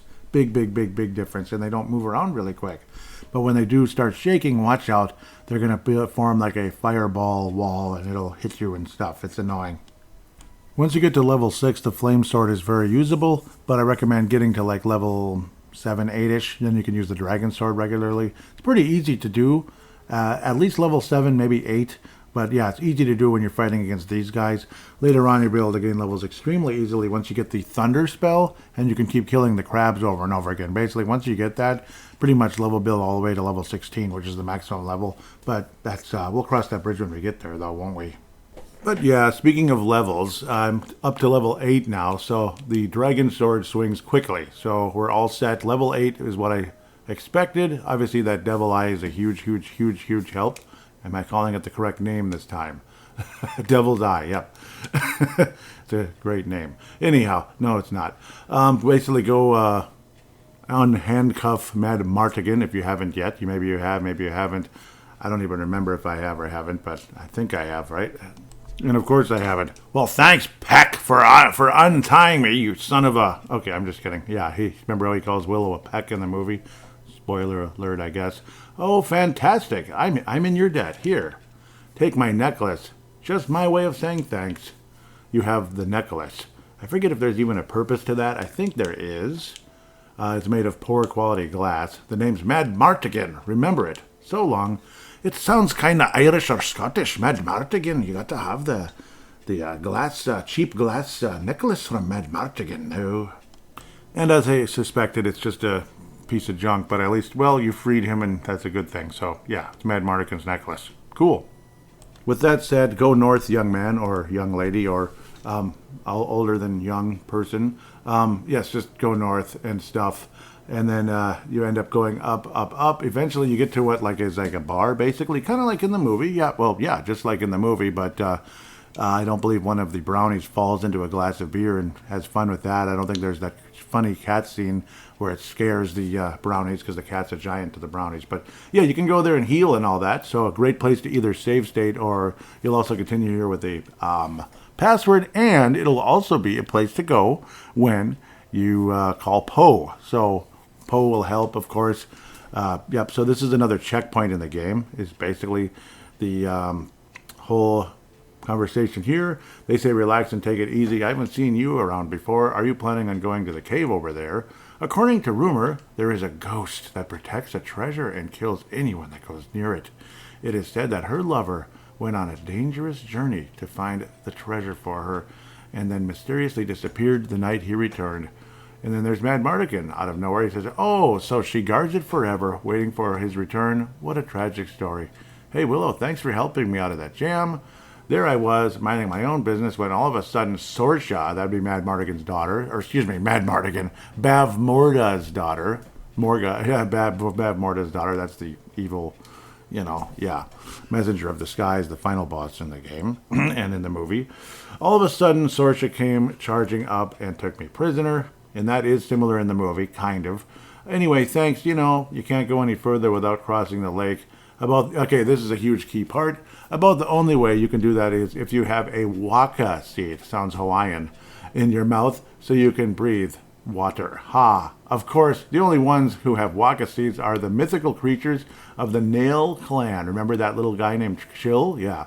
Supposed to be white, small, sort of like a rabbit with antlers. I've never seen one, probably just a legend.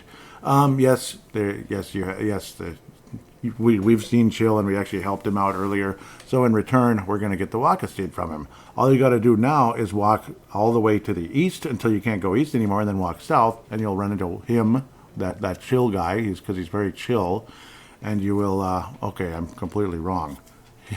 Go from where Mad Martigan was before, and then go to the east and walk down. Yeah, sorry. You want to go there first before you can continue, because you won't be able to breathe underwater. So, yeah, sorry about my silliness there. Once you finally get to Chill, he says, so we meet again, Willow. Seed of Waka? I have it right here. You have obtained the Seed of Waka. So I guess they're very convenient with that. Thank you for that, Mr. Chill. Take care, and that's it. You won't see him anymore, unfortunately. He gone, as they might say in Chicago White Sox land. Yeah, they've lost 90 games already, and it's like early August when I'm recording this. That's pretty crazy. Also, one very important note. So, you know how the Devil Eye, okay, I'll start with the first part. Undead creatures can't be damaged with regular swords, right? Including the dragon sword. It can only be damaged by the Devil Eye. In reverse, regular creatures cannot be damaged by the Devil Eye. So if you, for some reason, leave the Devil Eye equipped, and why would you want to? Because it's swinging very slowly, you will do no damage. So, yes, make sure you have a regular sword equipped. Also, thankfully, by now you probably have a strong enough shield where any type of fire shot in your direction will cause a complete deflection. Of course, it won't actually deflect. It'll just, you will stop the flame from damaging you, bottom line. So now basically work your way north, maybe heal at the inn the bar, I guess it is. An oasis for brave adventures, basically. So, yes. The lady says, basically, Mad Mardigan, oh yeah, the brave Daikini warrior, right? He mumbled something about defeating Bavmorda and left. So, yeah. So, you can see how they feel. He's a good warrior and everything, but they think he's goofy, I guess. I don't know. But yes, work your way north, and eventually you'll be able to walk underwater when you need to. Because you have the Waka Seed, you don't have to equip it, you don't have to do anything like that. It's not magic, even though it kind of is, but it's not anything you have to equip. It's just there. You always have it now. There's also a lady right by the tavern there as you start to walk to the east. She talks about the red towers standing side by side in the lake. Bavmorda closed the road that leads to the towers, so no one can go near them. There must be some kind of secret there. I'm sure Bavmorda is afraid of it. Yes, so that's something coming up later. The towers are kind of cool, albeit tedious, but you can definitely really level build there as well, or just kind of heal yourself.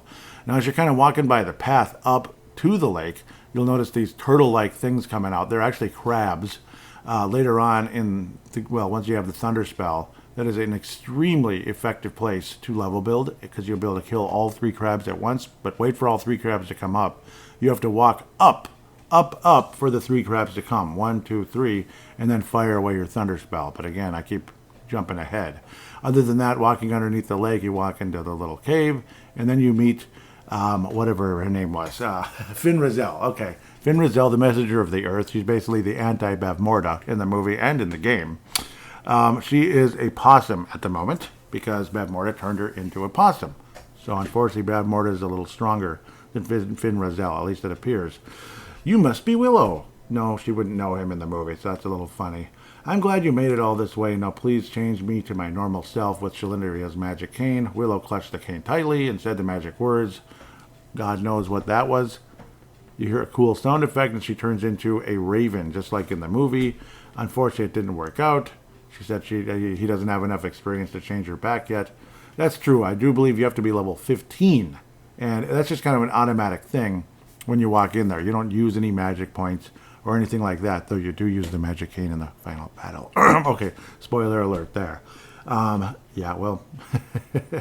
So now at this point, you just keep working your way north and eventually to World Map 3.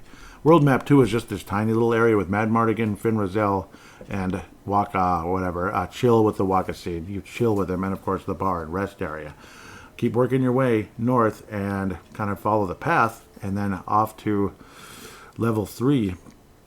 World 3 map you will be, at least in Fast Killa's world of Willow, you could say, on GameFAQs.com. Shout out, right? So, after that, we are now on World 3, like I've said about 15 times. Just go north a space or two. Of course, unfortunately, you're going to run into those stupid crabs again, which you cannot kill until you have the Thunder Spell. Go into the cave, which is cave number 4. Not the hardest cave in the game, but certainly not the easiest either. Kind of medium-sized, a few passages and such. You'll get the Fleet Spell, the Demon's Feather, the Metal Shield, which is incredibly valuable, the Book of Magic, and of course you'll get to learn the little mystery and story about the 2 lovers, so to speak, which, spoiler alert, neither one of them are still with the living. Let's just leave it at that. They're not alive anymore, unfortunately. Cave 4, here we come. Listen to the music of Cave 4.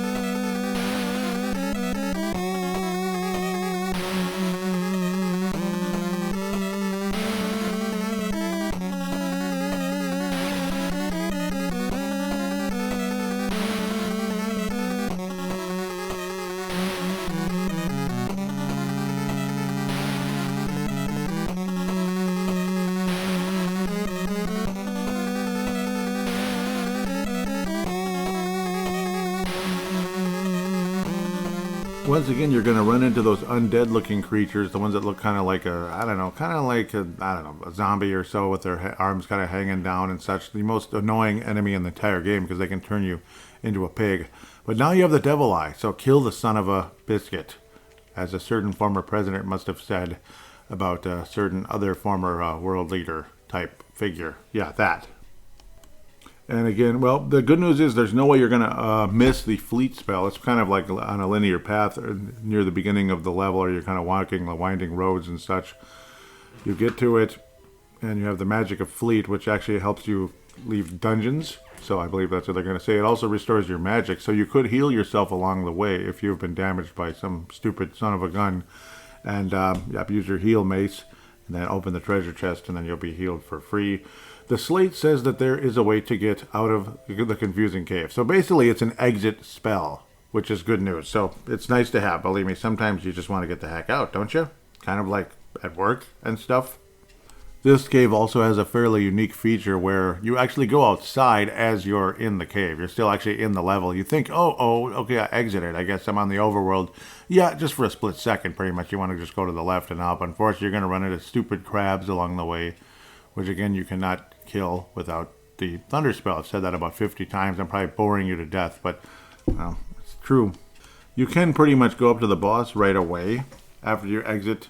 After you get back in, and anyway, not exit, but you go back in after the outside and such. You pretty much just kind of go to the left and then straight up, and eventually get to the boss. I say, what the heck, might as well. You also get the bombard spell there as well. But, sorry, bad radio. Yep, I mean, since it's right there, and then you play the rest of the cave and get all the treasures in the cave, I guess you might as well just go about it that way, I guess. It's kind of up to you how you want to go about it. If you want to get the metal shield first, be my guest. Unfortunately, this is not an easy boss at all. It is kind of like a porcupine-looking thing, but, a million times worse. What you do here is you swing your sword once. Do you understand? Yeah, and then it starts shooting prickles at you. And, you just stand there and let your shield take it, swing the sword, and so it's kind of simple, but if you screw up, you're going to get hit and hit and hit and hit. So basically just stand there, let the guy shoot prickles at you, I guess, and stop. Don't do a damn thing. Let the prickles hit the shield, and then be patient, swing away, be patient, that type of thing. And he's not too hard if you do that, obviously. And I just remembered I did an absolutely terrible mistake. Terrible. I mean, like, terrible. You can't beat him. You can't beat him without doing all the other stuff first. You have to meet up with the, the lost love, the lady first. Otherwise, he's unbeatable. Yeah, so, come on. I knew that. So, and it's like, I play this game all the time. I don't know why I blanked on that. So my apologies. No, you don't go to him right away. Otherwise, it'll be a battle that never ends. Because right when you look like you're going to kill him, his energy refills again. It's just ridiculous. It's like, he's just got a second wind. Everything will be fine. No, I've run into that trap before. So, my utmost apologies for my stupidity. So, I didn't do that. I just didn't. To be honest, it's actually a really cruel trap because it's like, you think, okay, I guess the boss is here. I guess we'll just get on with it. No, you have to meet up with the lover first, the lady that was looking for him all this time. Like, it's so sad, like how he disappeared. Well, you'll find out what happened to him, and, spoiler alert, they do get reunited after you beat the boss. So, you can maybe put two and two together by hearing what I'm hinting at. If not, that's okay. You'll figure it out when you beat the boss by doing the other part of the storyline first instead of what I just did. So, that. You will also run into some of those jelly-looking undead creatures in the level, which are much easier than that stupid zombie-looking thing that turns you into a pig. These are much easier, but they can also be quite tedious if you take too long, as they will multiply and multiply and multiply, and then they're insanely dangerous. So take them out as soon as you can. They're kind of a jelly-looking creature. You'll know what I'm talking about when you see them. They're kind of like see-through-ish looking ghosty things. So instead of going up and fighting the boss, go to the first right you see as you're kind of going up, like I was saying, and of course, hopefully you're using a map. Go to the second door. Keep going right. Skip the first one. Go to the second one. And then eventually you're going to kind of go through a linear path that you will meet up with Xena, I believe is her name. That's the female side of the long lost lovers. So yes. So spoiler alert. Yes, they are both ghosts, and they've been dead probably many years. So now you will hear a very emotional, cute little song in 8-bit. Do enjoy.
So yes, no, she is not alive. I am Xena. Yes, looks awfully fetching in 8-bit graphics, but yeah, must have been very young and stuff, and yeah, well, it is what it is. I am Xena, the spirit that roams around looking for her love. Please help me. My love must be nearby, but he won't show himself to me.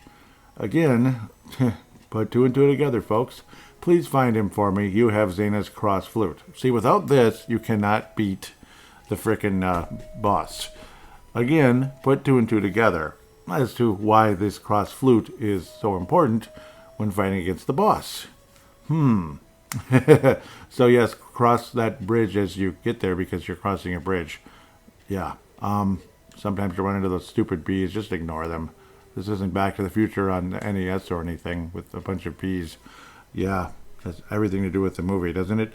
In both cases. Anyhow, but yes, keep working your way through the level, young man and woman.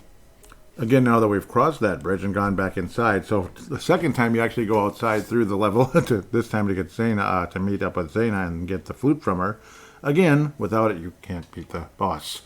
Because I stupidly forgot. I think I forget that every frickin' time I play this frickin' game. And it's like, I feel so stupid. Yeah, it's embarrassing. Yes, there are 3 goodies here, again, in this whole general area. And then you could eventually just kind of work your way back, but not by having to go back from where you came. You just kind of go the other way. It's like the back door, front door, whatever the heck. I don't know which is the front or the back anymore, but it doesn't matter. So the first thing you get when you go north, you get the Demon's Feather. What exactly it does, let's hear what they have to say. You have the Demon's Feather. Wahoo. And you get all your magic filled out. It is said that if you wave this feather, you invoke the magic of Terra Storm. Okay, so it's like a gust of wind. It's a wind spell, basically. So after you get that from going north from where you were, just kind of head towards the west and all that good stuff. There's 2 treasures to be had. One of them is the Metal Shield. One of them is the Book of Magic. So, yeah, simple stuff. Metal Shield is definitely a good thing once you get it. Translucent purple and very beautiful. Sounds good. As to what it does for helping you, with the Dragon Shield, your defense is 42. With the Metal Shield, your defense is 57. Nice jump.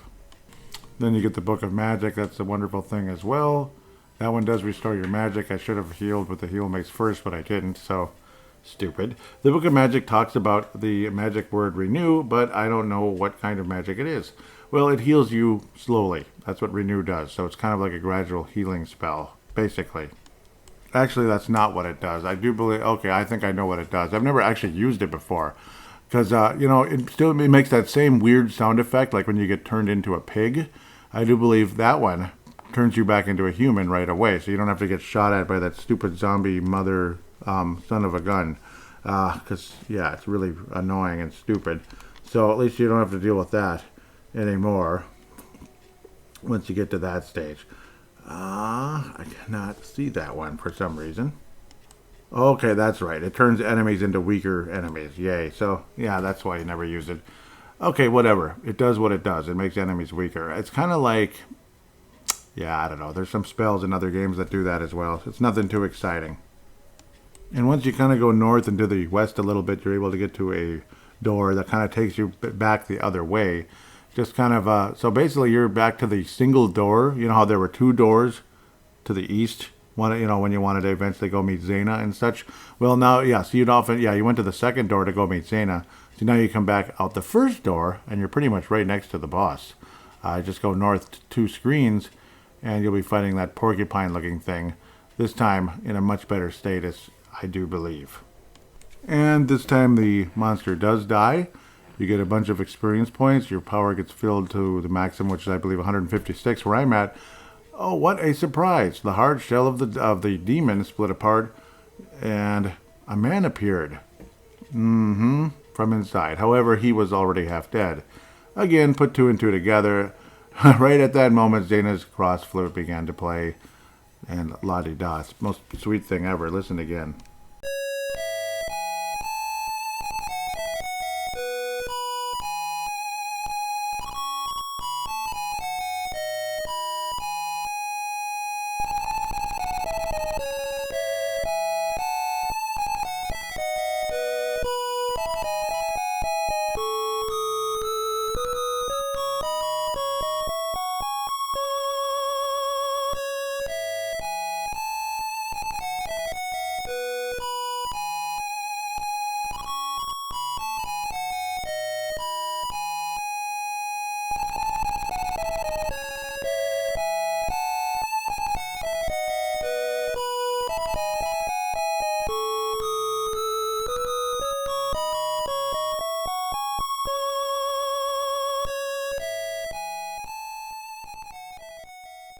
It's actually a very nice song, and you get to hear kind of the conclusion.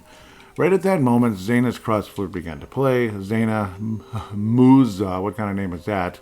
It's me, it's Xena Xena, oh, we finally meet. Again, not we finally meet. I was turned into an ugly monster by the wicked magic of Bavmorda and was ordered to guard this door the rest of my life. Well, what life? I mean, it's how many years has it been? Probably 200-300. Okay, maybe Bavmorda has not been around that long, at least around here. So we'll assume it's been, I don't know, 10 years or something. So it hasn't been like hundreds of years. Sorry. I couldn't go home because I could not let you see my ugly state. Well, okay. Yeah, he was turned into like a porcupine type thing. But now we can be together, yes, forever and ever. The two came together and disappeared. Musa had left a note behind. I thought this time would come, so I wrote this note to leave behind. Bavmorda is afraid of the power of the spirits, and she fears just people like you. You must have both of these strengths to defeat her. I'm sure the spirits will help you if they can. I will write down the magic of bombard here.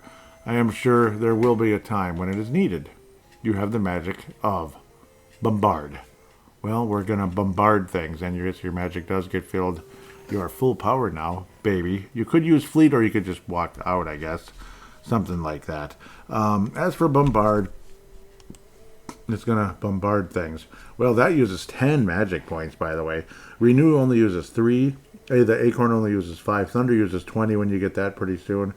Fire Flower, okay, that uses 5. The Cane uses 12. That's for the final battle of the game. Terra Storm uses 5. The Heal Mace actually uses 20. The Ocarina uses 20. Fleet uses 20.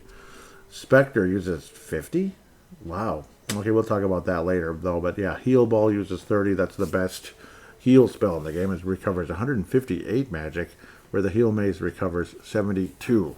Okay, so yeah, we're going to kind of gradually move on here if humanly possible, as this cave is going to be kaput very soon. I believe you exit out the door, and you're somewhere. I don't know. Is it the beginning? Is it the end? No, I think you're a few spaces later, or further apart of me than where you were before on the World 3 map. So apparently what's happening here is that you come out on a linear path. It's like a different exit from the cave, which is totally fine, I guess. And you go north a bit. You just kind of follow a linear path, and you end up at the towers. So quite interesting indeed when you think about that. Tower number 1 and tower number 2. So you'll want to go to the right tower first, the left tower second, of course. And Elora Danon is in the center. You can kind of talk to people in there. You're not going to talk to a baby, but the person with her in that case. As for what happens in the center, let's just talk to her, I guess. Okay, it's the lady with Elora Danon. The predictions were really true. I believe that you would come. Elora Danon is the sacred future queen of Finrazel's prophecy.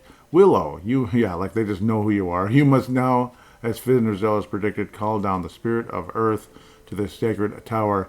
When the strength of the two spirits come together, that is when change will truly begin. Now the two spirits are waiting for you on the top of the tower. Okay, so yes, basically go to both towers gradually and all that, and you get to hear the pretty cool tower music, actually. It actually starts outside when you get there. Listen.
All I need to say about the towers are it is a very linear path. Just kind of keep following it.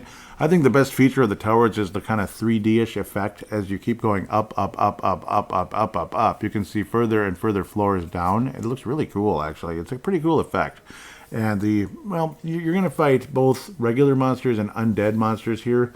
You could really pick up a lot of levels, or some levels anyway, to get a little stronger fighting those kind of like clear ghost looking things. Again, beware, they do multiply, and once they fully multiply, they come flying at you, and they actually suck your magic each time they multiply, so make note of that. Otherwise, the two towers are insanely linear, and I don't need to say too much more because this show's already a little too long for where I'm at anyway. The first tower is pretty doggone easy. You pretty much just go up, up, up. You'll run into some monsters basically as you're kind of, getting to the area where you start, going to the next floor basically, where it's kind of a fancy looking carpet, I guess, like a castle. But then you get up to what looks like an old kind of undead looking man. The guy says, "Greetings, Willow. I am the spirit of the skies. I have borrowed this being's body to talk to you for a short while. Bavmorda, who I placed in this world, has made my voice inaudible, and she is trying to conquer the world. Now I will put my strength into this blue crystal. Take this and go climb the west tower. You have the blue crystal." All right. Anything else? Anything else? Anything else? Nope. So basically you just kind of work your way down, and then you go to the left tower, the west tower, to get the red crystal. Spoiler alert. Spoiler alert. The second tower is definitely a bit harder, as this is where you will get the undead creatures, though of course again you can gain levels. Like I'm actually super close to level 9 and all of that, so I'll at least do that. Again, once you get the thunder spell, you can build up to like level 15. I keep saying that ahead of time. So don't kill yourself here necessarily, unless you really, really, really want to gain like 2 levels or something. The ultimate trick to beating these guys, because you're still swinging the sword really slowly, is poking. So like when you press the button, point toward the monster or whatever, the ghost or whatever it is, like say if it's left, right, north, south, that type of deal. And you get to the top of the tower. And the guy looks like he's in red. At least when you talk to him, when you first walk up to him, he looks like he's green. Okay. But anyhow, I'm glad you came, Willow. I am the spirit of the earth. So it's like the skies and the earth. I am borrowing this being's body to talk to you for a short while. Bavmorda has confined the strength of Finrazel, whom I placed in this world. Now I will put my strength into this red crystal. Take this and go down and meet Elora Danon. You have the red crystal. So, yes, along the way I did build up to level 10. I went from level 8 to level 10. What the heck? Beating up on those clear ghosts. But be careful. They're very dangerous and very annoying. So, yeah. So you get back to Elora Danon, that center little console, whatever the heck you'd call it. The two lights that rule the skies and earth come together and are reborn into this world through your diligence. Excuse me. Okay. Yep. Through your diligence as Elora Danon, she will overthrow all of the evil entities and turn their existence into nothing. Very interesting. You have attained the crest of spirits. So that's kind of like for the very, very, very last part of the very, very last part of the very last battle boss. This crest is priceless and will protect the whole world. If this ever gets in the hands of Bavmorda and is destroyed, the power of the spirits will disappear and Bavmorda will be able to live forever. Willow, hurry and find Bavmorda's castle, Nockmar. You know, like Nockmar soldiers and Nockmar castle. Yeah, that's all in the movie. And with the strength of this crest, which is not in the movie, abolish the evil magic. The red and blue crystals are also not in the movie. The heel mate is not in the movie. The death, okay, yeah, a lot of stuff isn't, but not everything has to be. They had to make kind of a video game out of it, and they kind of sort of did, so whatever. So now basically work your way back to Cave 4, work your way back out the other side of it, and Sorsha will be gone. She was actually blocking the way to even go up to the towers area, but she's gone now, and now you can continue into World 3, and eventually work your way towards where the Thunder Spell is. So, yes, the World 3 map anyway. The Thunder Spell is, that's pretty much one of the next things to do. You do want to get the Monster's Bone. That's kind of like the Spectre.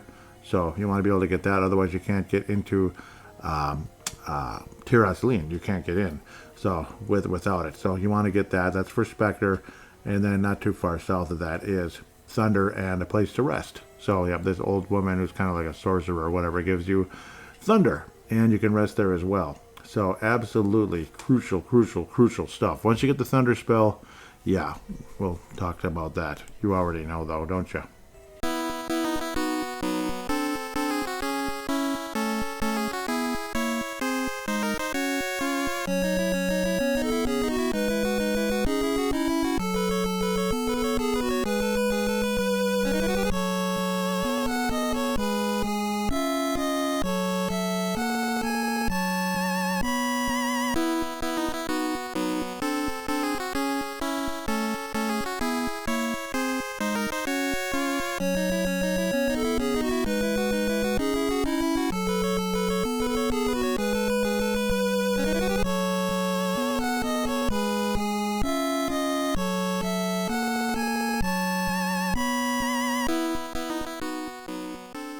After you're walking back from the entrance of Cave 4, which is like, like the entrance, not the part where you exited into the tower area. You kind of just start working your way through World 3, pretty much wandering around to get the Spectre Spell or Monster's Bone, but it's called Spectre Spell, and eventually the Thunder, which I've talked about 50 times already. Watch out for falling rocks. That's one thing you can't damage. That's one of the things along the way, hazards. So, yeah. And once you do get the Monster's Bone, you get the Spectre Spell, like I just said. They do fill up your magic, so consider healing before you open the treasure chest, unlike me. Put this on your head, and Spectre's magic word. This turns you into a monster, which actually is like a little slime, which helps you get past the, skeleton guarding Tirasleen later on. So, yeah, cool. It also does help you get past the mouths that the mouths with teeth in the ground that won't let you pass a passage coming up later here in World Map 3. Yeah. So, yeah, it does have multiple uses. The Spectre spell. Spectre, yes.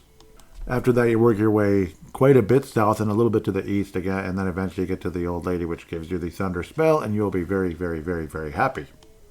Along the way in the mountains and such, you will find faces in the mountains on occasion. You know, that'll be like a monster or whatever.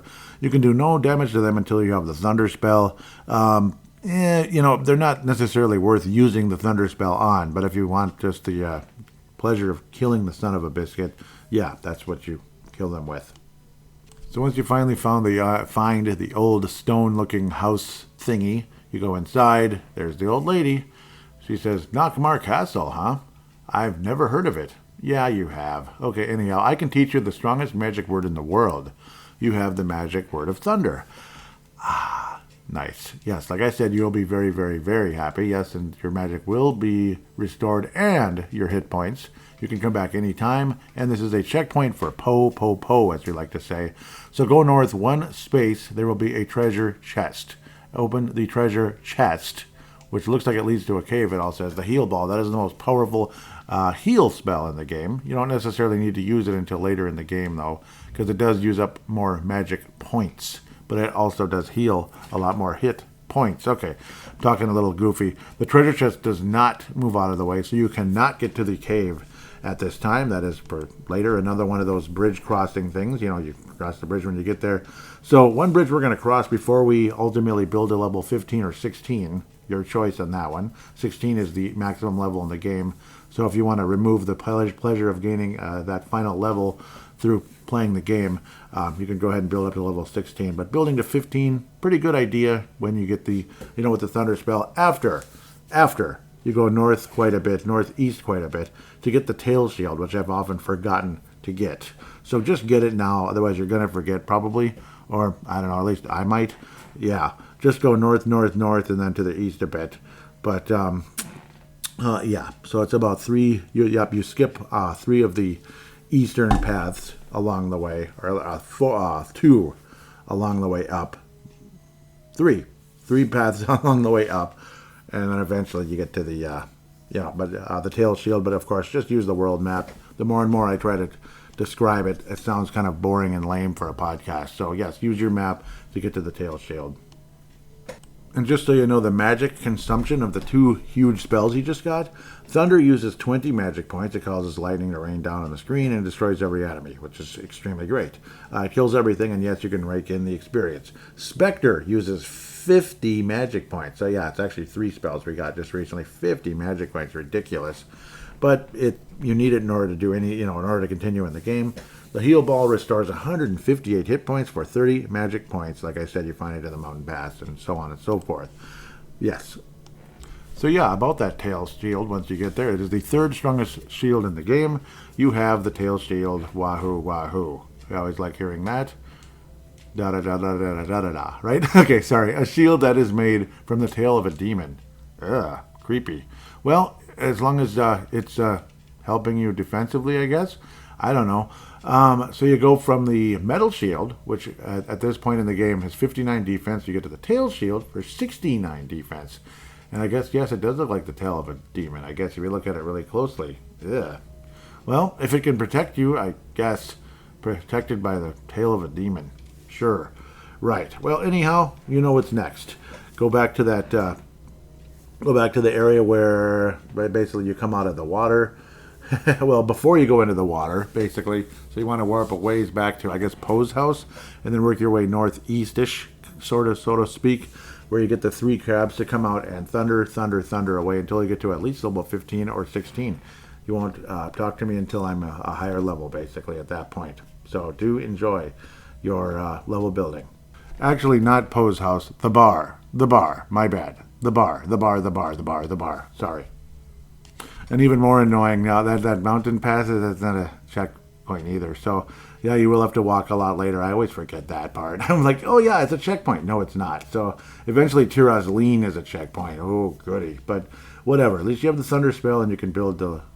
And the good news is, from the bar, you're pretty much right up there. So, yeah, I mean, you just basically exit the bar, go up a little bit, and you eventually get to the pass where you can see the water. You go up one more spot, and then you get the 3 crabs. So this is where you level build to your heart's desire.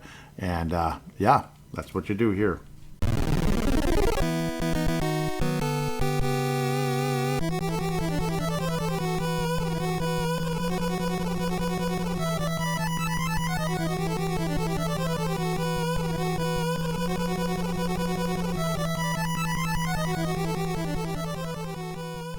Understand you're probably going to get hit at least once every single time you go up, and then you just cast a spell. So yeah, that's that simple. But now I have built up to level 16, basically experience of 9999. Well, 1, 2, 3, 4 nines, and then a 0. Might have said it too many times. Magic points 255, hit points of 240. The dragon sword and the tail shield. And then, well, I thought about using the ocarina, but it's like, wait a minute, it's not going to take us any closer. So unfortunately, we got to kind of walk our way back through into the World 3 and then ultimately to Cave 5, which is somewhat close to the place where you got the Thunder Spell. I used to think that was a checkpoint. I believe it is if you're using passwords, but it's not a checkpoint if you are... yeah, such a bummer. It's not a checkpoint for Poe when you're trying to fly, so that kind of sucks a little bit. So we got to walk our way back in that direction, go south a bit to Cave 5, and we'll continue from there. First things first, though, go to Finrazel, equip the magic cane, and turn her back into a human. Yes, Finrazel pretty much as level 3 starts, basically. Of course, she'll ask you to basically say, yes, turn me back into a human or whatever, turn my normal self, and now you finally will. You have to be level 15 to be able to do it, and at level 16 you're good to go. And the dialogue hath begunneth. The cane tells the words. She said, thank you, Willow. I knew you could do it. I had better put all of my energy into using this cane. Yep. I can help out in the battle. But sorry, but you're the one, prophecy says, will finally defeat Bavmorda. So yeah, the cane has basically been powered up for offense, but use it only in the final battle. That's basically the whole point. So you can either re-equip the heal mace or the magic ball and just kind of work your way to the area I was talking about. Basically the kind of south central, not Los Angeles, but south central World 3 map. According to Fastkilla or whatever on GameFAQs, is a good way to go.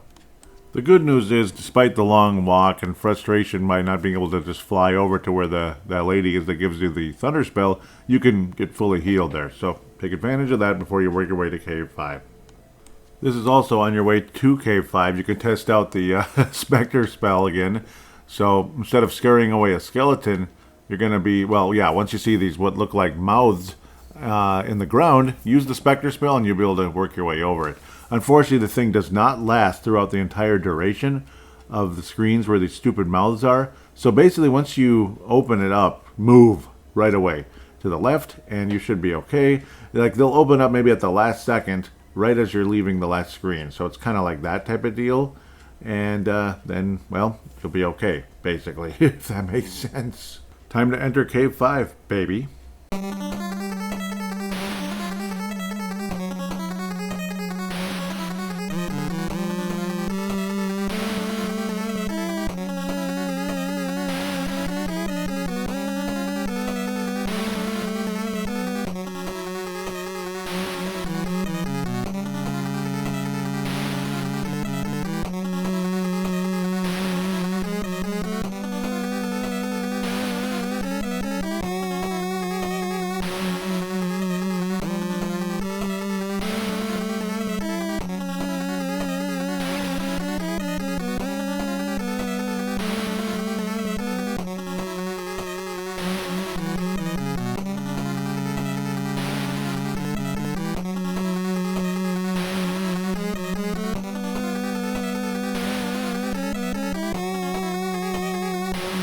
Isn't that a cool song? I've always liked it. So the cave song. It's kind of, I don't know. You might not think it's the coolest thing of all time, but Cave 5, I like it anyway. Cave 5 and Cave 6 are kind of interconnected. Cave 5 is pretty small. Cave 6 is pretty small. In Cave 5, pretty much you're going to meet up with an old man, talk with him a little bit, and then exit. You're kind of, again, working your way down closer, because your ultimate goal here is to get to Tirasleen. But you'll also be talking to an old man and an old lady, and get the Adek. You'll talk to Adek, who's like a bird, and get the wing sword, which is the weakest sword in the game right now, but later on, powered up later on in the game, will become the most powerful sword in the game. Isn't that how it usually works? Sometimes. Of course, the old man talks about Tirasleen being the future castle of the peace-loving Elora Danan, who is, of course, in the movie, she's the baby and all that. She's the future queen. Said that a brave man would appear and save this world. I await that day. So he doesn't really say a whole lot. unfortunately, other than just kind of talking about the legends, where the woman will hook you up with some shoes. We'll get to that later. So basically, when you come out of the other exit of Cave 5, you work your way to Cave 6, and it's kind of similar that way, and eventually you're going to get the magic shoes, so you'll be able to walk across the bridge to get to Tirasleen. Sound good? In Cave 6, anyway, talk to the bird whose name is Attic. He is not in the movie. At least, no, he's not. I am Attic from the Eagle Clan. Again, not in the movie. So, I have a favor to ask of you. Eagle Clan country, that sounds like America, I guess. Well, I don't know. Was burned by Bavmorda's magic. Our people scattered, and we have no place to go back to. My brother Abang and I ran away, but we got separated. If you happen to meet up with him, please give him this wing sword. You have the wing sword. Well, again, like I said, if you try to equip the wing sword, well, you'll be able to swing it really fast no matter what level you are, because it's garbage. And it's your offense, in this case, mine, from the dragon sword goes from 65 to 26. I did have the devil eye equipped because there were some magic characters, magic enemies, and you can swing that fast since you're like full power now, at least in my case. So, yeah. As for talking to the old lady, she says that bridge is cursed. No one can go near Tirasleen. So she's very helpful. Not, unfortunately. So yes, my memory does not serve me well. Yeah, so yeah, it's okay to talk to the old man first, then talk to the old woman, and then go back to the old man. Isn't that annoying? And he'll give you the witch shoes, and then you can cross your way into Tirasleen. Tirasleen. Well, it's not quite as scary looking as it was in the movie when they first got there, like cursed looking stuff everywhere. The town is mostly empty, but not completely. You're eventually going to go to the castle, which is pretty, different, I suppose, because you only have one cave left coming up, and you have the two castles, obviously, Tirasleen and Nockmaar. Ooh, hoo, hoo, hoo. So what's our first order of business? Well, nothing to collect there at the point, so just get healed up by one of the people nearby. You'll find an old woman. She's not important yet, but eventually she'll help you at the end of the day. But basically, you're going to go inside the castle, and yeah, you'll have a unique song as we start battling in the castle of Tirasleen. So yeah, once you enter the castle, you get introduced to a new song. Do enjoy the castle song.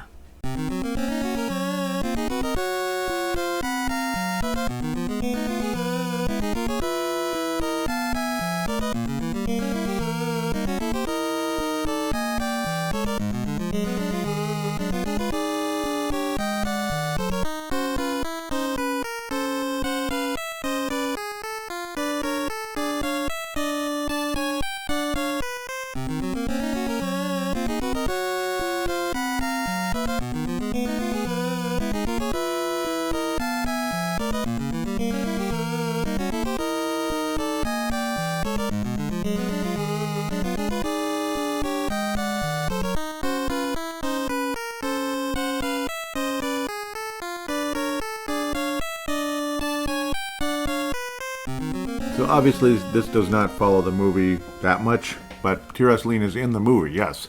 There's some people in the town, which is not true in the movie. There's some people in the castle, which is not true in the movie. But what the heck, they need to make a video game out of it, so I'm not too offended. Here you'll meet Eric, who's actually, what's his name's best friend, supposedly, Mad Mardigan, like a best friend, whatever, they were warriors together. And Galador, I guess they don't even mention that place in this movie, or in this game. You get the Kaiser sword from him, which isn't all that great. You do get the battle shield, which is good, and the Wonder sword, which is fantastic. You'll also get the powder, which is the Dust of Brokenheart in the movie. So yeah, let's press on into the castle and talk about the weapons and all that stuff as we get there. One thing you should do before trying to enter the castle, because it won't open, is going, unfortunately, I apologize, going to the right of the castle and down. Do not go to the left where you enter the cave. That's Cave 7. It's not time to go there yet. You go to the right and then up, up, up, up, up for a while. And as the further up you go, it gets darker and darker and darker because you're getting actually closer to Nockmaar Castle. But you're not going to Nockmaar Castle. You're just going close to it, like the other, kind of like the outer edge side of it, so to speak, and you get a pretty cool graphic as well when you're talking to the old woman up there. The lady definitely has a unique look to it, to her anyway, and you can see the castle of Nockmaar in the background as well. She talks about castle where the witch lives. Forget it. Instead, believe in the spirit's prophecy and wait. I have waited many years on this rocky mountain for the day the brave man of prophecy appears at Knockmar Castle and stops the witch's magic. Okay, well, that's nice. So work your way back to Tirasleen for now. Otherwise, after that, you can finally enter the castle. The gate will just open as you walk against it, basically, or use your sword on it or whatever. In this place, you'll see knights for the first time, and they're actually weaker than skeletons in a way because there's no shield, which is kind of funny. They can't even use a shield; you just hack away. But their hits are, well, they're fairly tough offensively, but not that bad. I think it took about 20 hit points away from me, so One thing I highly recommend, get the Wonder Sword first before going to Eric, and then eventually the boss, who is a screen or so above him. So get the Wonder Sword, it's better. I mean, duh, why wouldn't you do that? It's significantly better, and if you're level built enough, you'll have no problem swinging the sword. Again, like I'll keep saying, level 16, everything's going to swing fast. You also get the Light of Life when you get the Wonder Sword. It's a cool-looking purple-colored sword, Skull Vikings, I guess. You'll go from the Dragon Sword to the, well, blue sword, excuse me. It's the Wonder Sword is blue. The Dragon Sword is 65. The Wonder Sword is 92. So when you're going to fight the boss, I'd rather have a sword with an attack power of 92. So do that first. Forget the Kaiser Sword. It's a cool name, but it's not that good. Before you go back to the first floor or main floor or whatever, get the Battle Shield as well, though. Yeah, I almost made that mistake myself. And yes, the Battle Shield, yes, it's nice to have. Obviously, it's a very good thing. There's no power or hit points or anything, but now let's equip it. You go from the Tail Shield, which defense power is at 75. Battle Shield is 90, and that looks like a real shield that a knight would use. Pretty cool looking. Once you get to the southwest corner of the first floor, you will see a knight standing there. That is Eric in the movie. It actually kind of looks like him too when you walk up to him. He says, "I am Eric of Tirasleen." Not sure if that's true in the movie. In fact, I think he's from Galador, not Tirasleen. But whatever. There is a monster called Ebor Sisk in the next room, but I am too weak to fight him. Again, not in the movie. Please take my Kaiser Sword, Willow. I don't know if the Kaiser Sword's in the movie either, but kind of. Yeah, kind of, sort of. I don't know. It kind of is. I think Mad Mardigan uses it, but it's not like he actually kills Bev Morta. Spoiler alert. Let's look at the Kaiser Sword for fun. It's a cool looking, well, almost looks like a Scottish claymore, but it's German. It's German because it's Kaiser. Pardon me. Well, actually, it's not bad at all. It actually would have been a nice upgrade from the Dragon Sword. It goes from 65 to 83, but the Wonder Sword's 92. Do the math. I think we'll take 92. Anyhow, the boss is a dragon type of thing. Looks kind of like something in, I don't know, one of those games.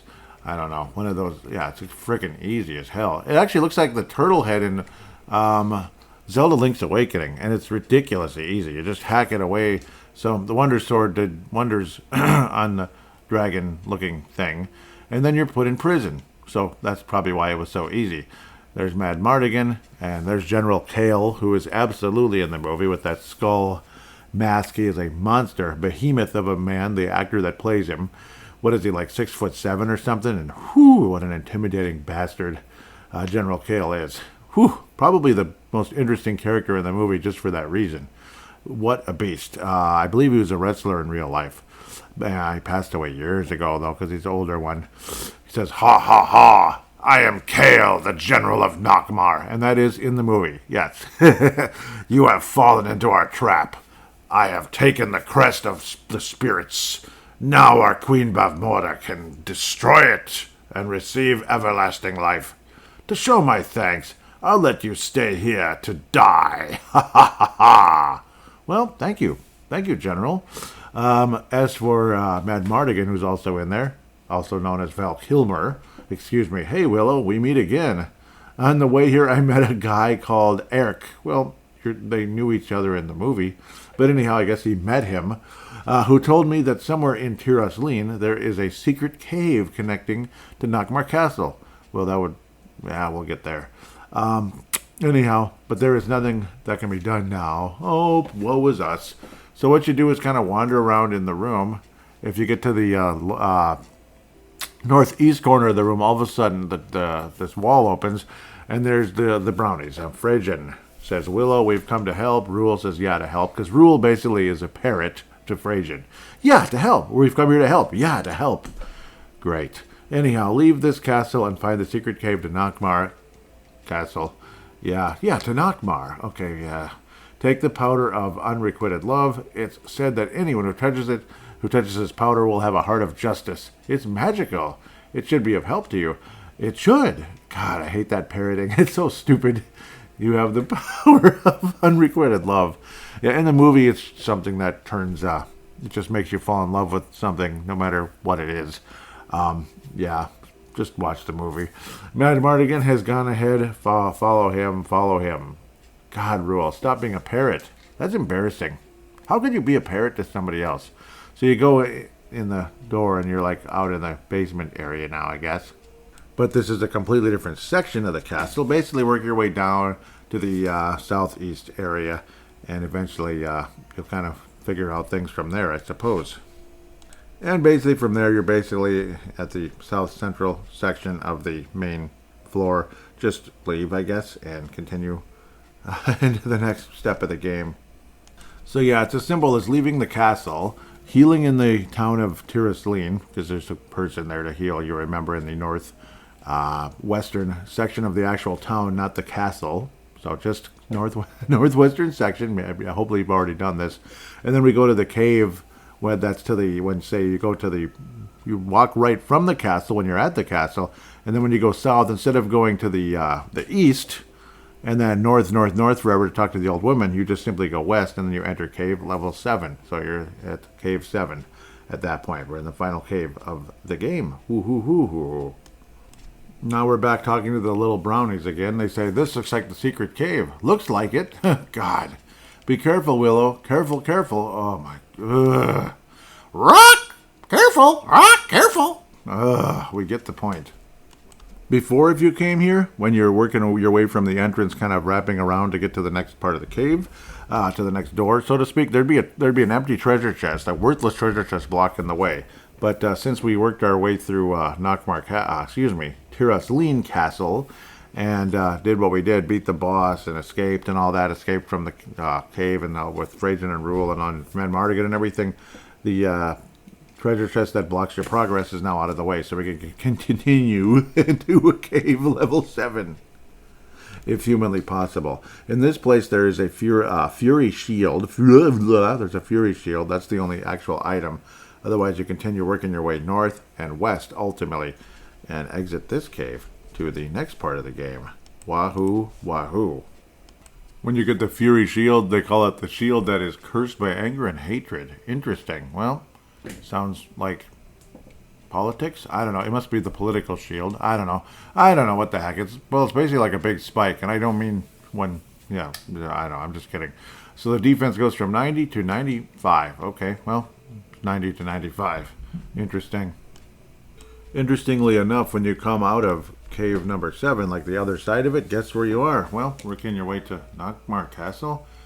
Yep, you're working your way up to Nockmar Castle. Isn't that the darndest thing you ever thought? But, well, maybe not quite. No. Very soon, though. Very soon, indeed. But yeah, you actually are. You're right above where the you're right above where the lady gave you the thunder and all that. So I do believe the treasure chest is out of the way in this case as well. So you can heal up. Let me make 100% sure. Yes, the treasure chest is gone, so you can heal up, which I highly recommend if you're going to go to Nockmar Bleepin' Castle, one way or another. Yes, heal up and all that. So yes, we appreciate the magic word thunder and all that. According to rumor, the crest of spirits is in the hands of Sorsha, Bavmorda's daughter. So, yep, that's what the lady said now. It's a bit more of extra conversation. I want to see what she said again. There was something else. You are no doubt the chosen one who can save the world. I thought so the first time I taught me thunder. Okay, thank you. Yes, so she's talking about Sorsha is the one that has it. And that's where the dust of broken heart makes a difference. Spoiler alert, spoiler alert. So basically work your way north on the linear path. You can use thunder on the face in the mountain if you really, really want to, just for bleeps and giggles. Otherwise, I don't know, maybe you don't want to use magic that much and just work your way up to Nockmar Castle, yeah. And of course everything gets darker and darker and darker as you work your way up. Remember? But this is the real path this time. So then you get up to the castle of Nakmar, if you can believe it. Yeah, we're really there.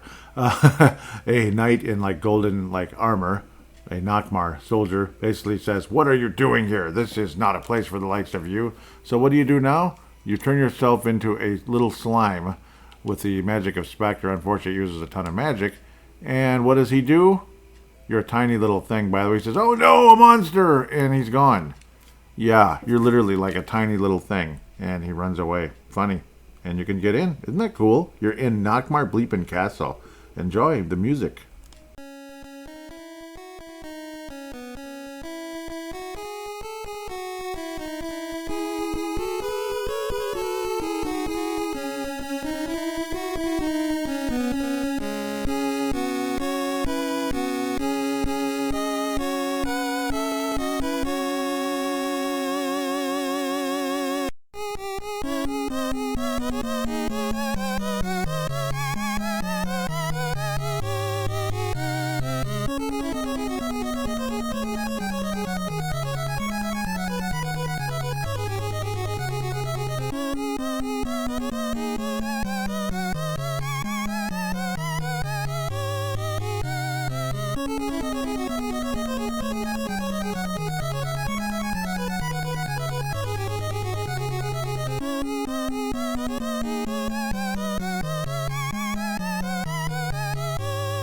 First things first, work your way to the southwestern part of the first floor. You'll talk to a bang and get the, I believe you'll get the more powerful sword if that's humanly possible. Won't that be nice, eh?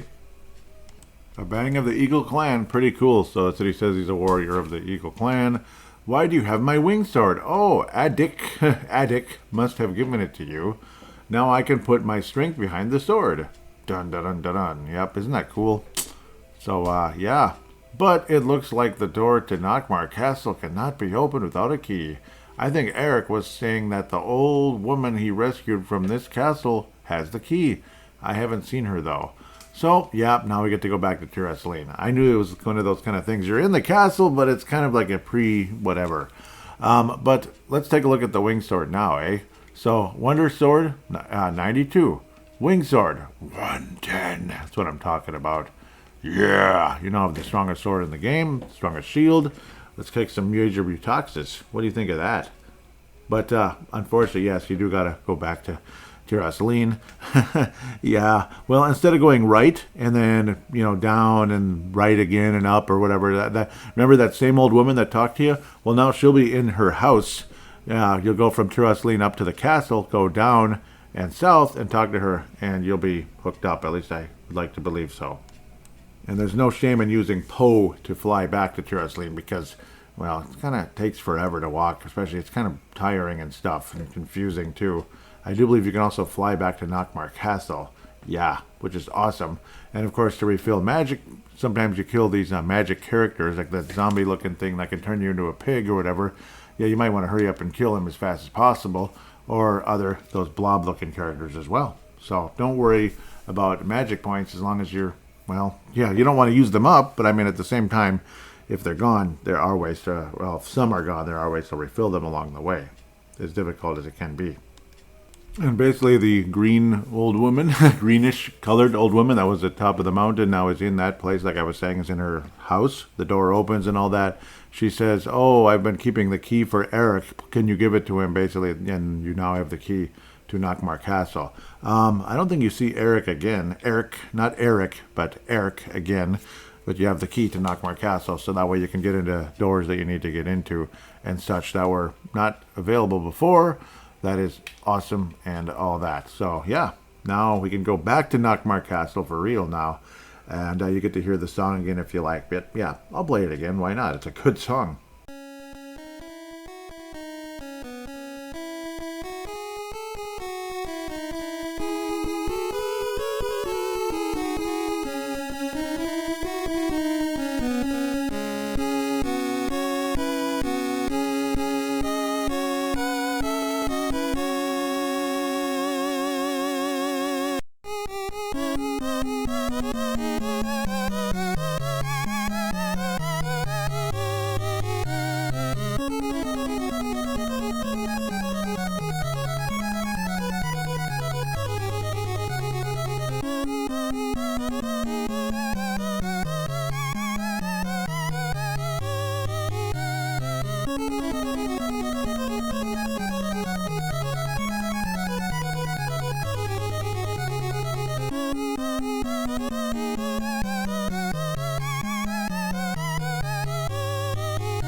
Well, now to business. This is the real thing. The real deal Holyfield, or whatever you'd like to call it. Well, General Kale, Sorsha, all that good stuff. So that's what we're doing now. Basically kind of work your way into the south central-ish, not south-south, but kind of the center area. You kind of get the idea. And eventually work your way towards General Kale and also Sorsha. And cross that bridge when we get there here. Also note the zombie-like characters that turn you into a pig.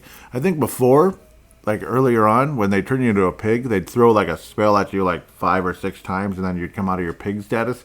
Now it's 15. You stay a pig like literally like forever. It's ridiculous. I mean, it's really tedious. But count to 15 basically and be approaching the son of a bleep and hack him away with that devil eye. Because, oh boy, he will cast the spell again right away. I mean, he is so freaking annoying. I'm going to kill him. And yes, the whole Sorsha scene will happen before. That's right, before General Kale. Sorsha will have captured Mad Mardigan, so it's like the 15th time the guy's captured. Boy, what a tough warrior he is. In the movie, he's a little better than in this game. He's like the biggest wuss ever. I'm Sorsha, daughter of... but she did capture Mad Mardigan in the movie, too. But, well, Anyhow, I'm Sorsha, daughter of the great Queen Bavmorda. You can no longer escape. Go to blazes with this man. Willow threw the... which is, again, not in the movie. It was the... actually, I don't even remember how that wound up. The powder went on Mad Mardigan from the stupid brownies, but that's in the movie. In this game, Willow threw the powder at the unrecreated love at Sorsha, but Sorsha dodged it and the powder had got Mad Mardigan, just like in the movie, I guess. And then he says, Sorsha, dearest Sorsha, I love you. You are my moon and my sun in the clear blue sky. Without you, I am in darkness. So that's kind of in the movie. It's kind of the words. It's a little bit different. Sorsha, you're being fooled. Your eyes are overflowing with justice and hope. Sorsha, I do not believe the prophecy. There is no chosen hero. Well, okay. Well, at least Willow gets the job done. If there is a hero, in the movie it's Willow too, kind of, but there's more luck. If there is a hero, every living creature in the world is it. All of us. All of the Daikini clan, like in the movie, the Nelwyn clan, like Willow and the smaller people, the Eagle clan, which is not in the movie, with the wings and the rabbit, like Nail clan, all the living effort, put it forth, and that's great. So, yep, living the greatest strength in this world. Sorsha, your strength is necessary now. Let's give our strength to Willow. Sorsha says, Mad Mardigan, thank you, Mad Mardigan. I feel like I've awakened. Willow, the crest of the spirits, should be in a treasure chest in the cave below this castle. Tiring. But I believe that's when you deal with General Kale and all that, and that is happening, yes. So what do I recommend at this point? If you can, save state. Yeah, it's not cheating. Just save state. Seriously, you say save state. I don't care. Just freaking save state. Passwords are dumb anyway. if you want to. If you don't, well, fine. Just whatever. Go through the door that's next to you, basically, thanks to you having the key. Work your way up, and then Mr. General Kale, the pleasure is mine, sort of. Oh boy, I almost had the wrong sword equipped. Oh Lord, that would have been a short battle. But then again, there he is. The freaking hardest boss in the entire game, and I am not kidding. He looks like a Nephilim giant versus a blob. Youngster, it's too late. I've already given the crest of spirits to Bavmorda. Ha ha ha ha ha ha. How do you beat General Kale? I don't know. You just try your best.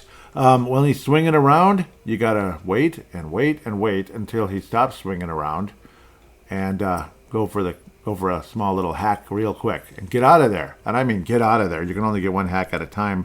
Patience, patience, patience, patience, patience, and I mean more patience. Otherwise, you will lose this battle. Oh yeah.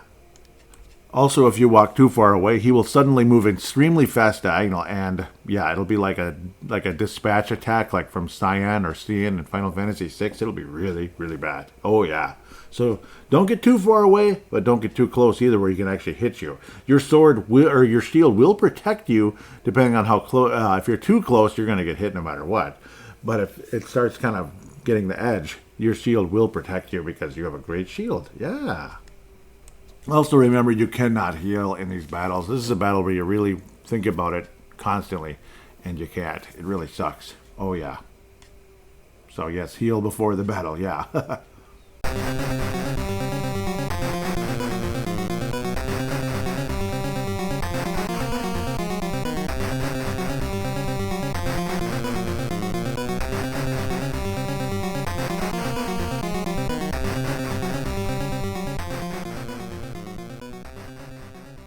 When you beat General Kale, celebrate because you've beaten the toughest boss in the game, and the music changes because it's kind of like a determination as you follow the linear path to Bavmorda, fighting soldiers and other characters along the way.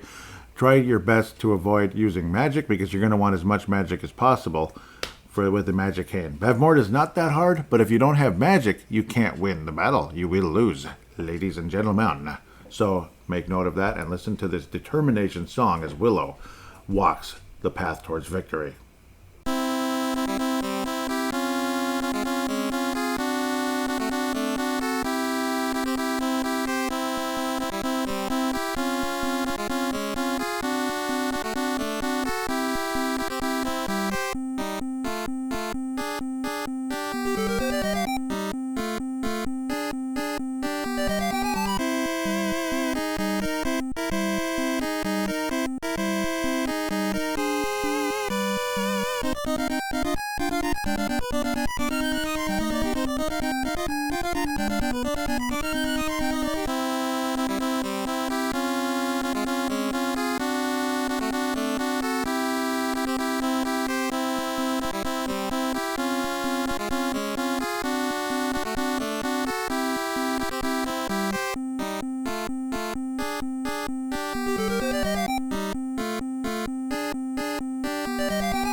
Make sure you have the magic cane equipped and do it pretty early so you don't forget because you're going to want it equipped. It's just that simple. You get to the Queen Bavmorda, the final boss in the game, and obviously in the movie as well. Not bad graphics, I guess. Well, yeah, it's actually pretty cool. She says, "I didn't think you would make it so far, but this is as far as you go." Well, it's pretty far, right? As soon as I seal the spirit's crest, I will never have to be afraid of higher powers or men. Really? Might want to read the Bible, sweetheart. Anyhow, I will be immortal. Ha ha ha. Okay, Lucifer. Anyhow, as for that magic cane, yes, just hit her with the magic cane. She's not that hard. She's not super easy either, but try to be accurate if possible. Basically, you try to get her to kind of come down towards you, and she's not that hard. You can screw up. It's not good, but you can. If you have her coming down, though, if you have her kind of coming straight down towards you and she's stuck, so to speak, yeah, she's pretty much screwed. Then you'll have beaten the first part of her. She'll say, it'll say you have retrieved the crest of spirits. She yells, "No, Willow, don't. It'll destroy. I'll be destroyed." Well, that's the idea, sweetheart. The final battle looks scary and intimidating, like, holy cow, this is really dangerous. But you just hit her with your sword. Now, you don't need magic anymore. Just hack away with your sword. You have the best sword in the game. She can't do anything. It's kind of like Dracula in Castlevania 2. Nudge, nudge as to what Castlevania 2 is. And you have won the game. It's over. Enjoy. Enjoy the music. Congratulations. Willow is yours. Woohoo! And so ended Bavmorda, the spirit of the skies, who cut ties entirely with the spirit, the spirit of the skies. Okay, that's interesting. Why would she? Okay, anyhow, only through the powerful magic of Finrazel, the birth of Velora Danon, and, let's go, Willow, the man of courage and belief, was Bavmorda's menace thwarted. Isn't that great? Yes. And then the sky kind of turns blue again. The spirit of the skies brought Bavmorda back to the sky. Okay. The people chose Velora Danon as their queen, as a baby, interesting, and lived happily, wishing for her wealth and happiness. And then you get the cut screen and the final music and all that stuff. So again, do enjoy all of that if you can.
I get a kick out of how nearing the end of the song, you finally get to hear like a more of a Willow song, like in the movie, the da da da da da da da da da. Yeah, that's actually the theme in the movie. So cool, they actually were able to get that in there. So at least some part of the music is, related to the movie.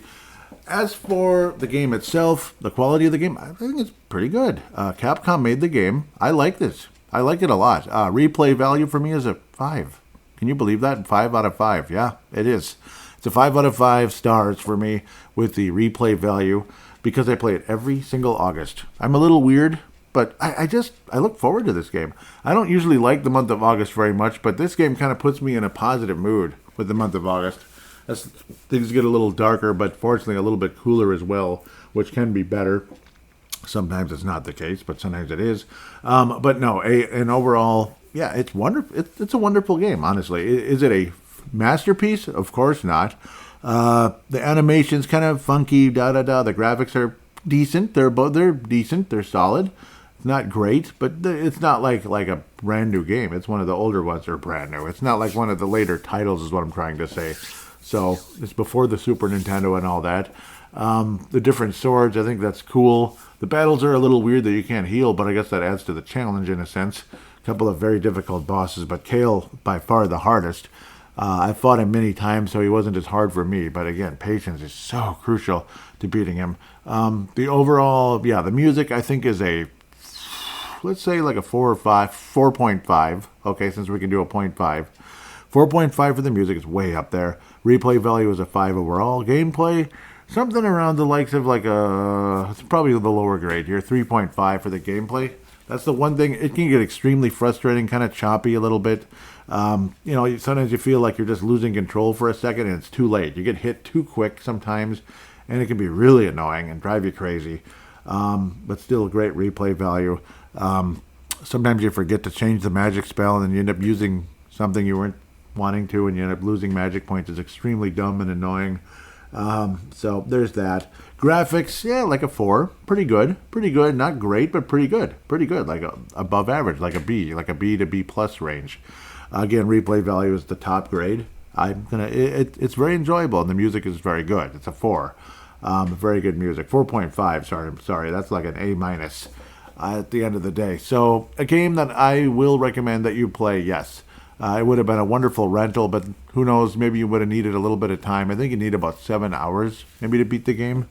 Kind of, sort of. Like approximately 5 to 7 hours to beat the game. Some people might be able to beat it in a couple, 2 or 3 hours. You might be able to, but the level building can take time. There is that part, but it doesn't take that long. So it's a game that doesn't eat up too much of your time. The graphics on some of the monsters are pretty cool. The towns, I think, look nice. I like that. I appreciate the towns. And of course, the carpeting, so to speak, is what you could call it, I guess, in Nockmar, is one of the better parts of the game as well, including the towers. I like that part, which unfortunately are not in the movie, but Nockmar is. You don't really see all that much of Nockmar Castle in the movie, more like outside of it, and some very dramatic scenes like that gigantic beast, fire-breathing beast in the movie. A hell of a lot scarier looking than in the game. They did try to bring it in the game, but I think if they wanted that, it should have been a major boss. Not like just random monsters that you fight over and over and over again in the game. Yeah, because that thing was big. You know, that two-headed monster that came out of a troll when Willow used a magic spell on it or whatever. One of the grossest part of the movie as well. In fact, I'd probably say it is the grossest. Yes, Eric dies in the movie. Okay, spoiler alert. He dies, and he dies. He gets beat badly by Kale, unfortunately, because Kale's tough. Mad Mardigan's the guy that actually kills Kale. Now I'm spoiling the movie, but that's okay. I probably shouldn't have said it, but oh well, spoiler alert, it's a 30-plus-year-old movie. So yes, Mad Mardigan kills Kale, and then Willow is victorious over Bavmorda, as Finra Zell actually is kind of going one-on-one with Bavmorda for a while, and then Willow, butts in, which is a good thing because he had to. Well, Finra Zell was going to lose. Yeah, so it's kind of like that. It's kind of like, let's just say Willow was kind of like the Trendon, New Jersey of Finra Zell's Revolutionary War. That type of thing. Yeah, they're losing, So Willow crossed the Delaware and saved the day in Trenton, New Jersey. That's kind of what happened in a way in the movie. Kind of, sort of. So, yeah, the only difference is it wasn't Christmas Day in the movie. At least I don't think so. Very worthy game, yes. Capcom, thank you, good job. And Capcom obviously does a good job, so it's not like you're going to get let down by the typical LJN type of deal, as they took on a lot of movies like Back to the Future and such. So, yeah, they were extremely frustrating for a lot of people. I like the music that LJN produces for the most part, especially in games like Nightmare on Elm Street. I'll probably do a review on that one soon. But, yeah, you can probably guess what's coming up. Obviously, it's going to be Castlevania related, as we're getting closer to fall now already. So I'd rather get started on that one as soon as possible. But first, let's hear from what you had to say about this one, if there is any feedback this time around. Feedback segment is next, right here and now.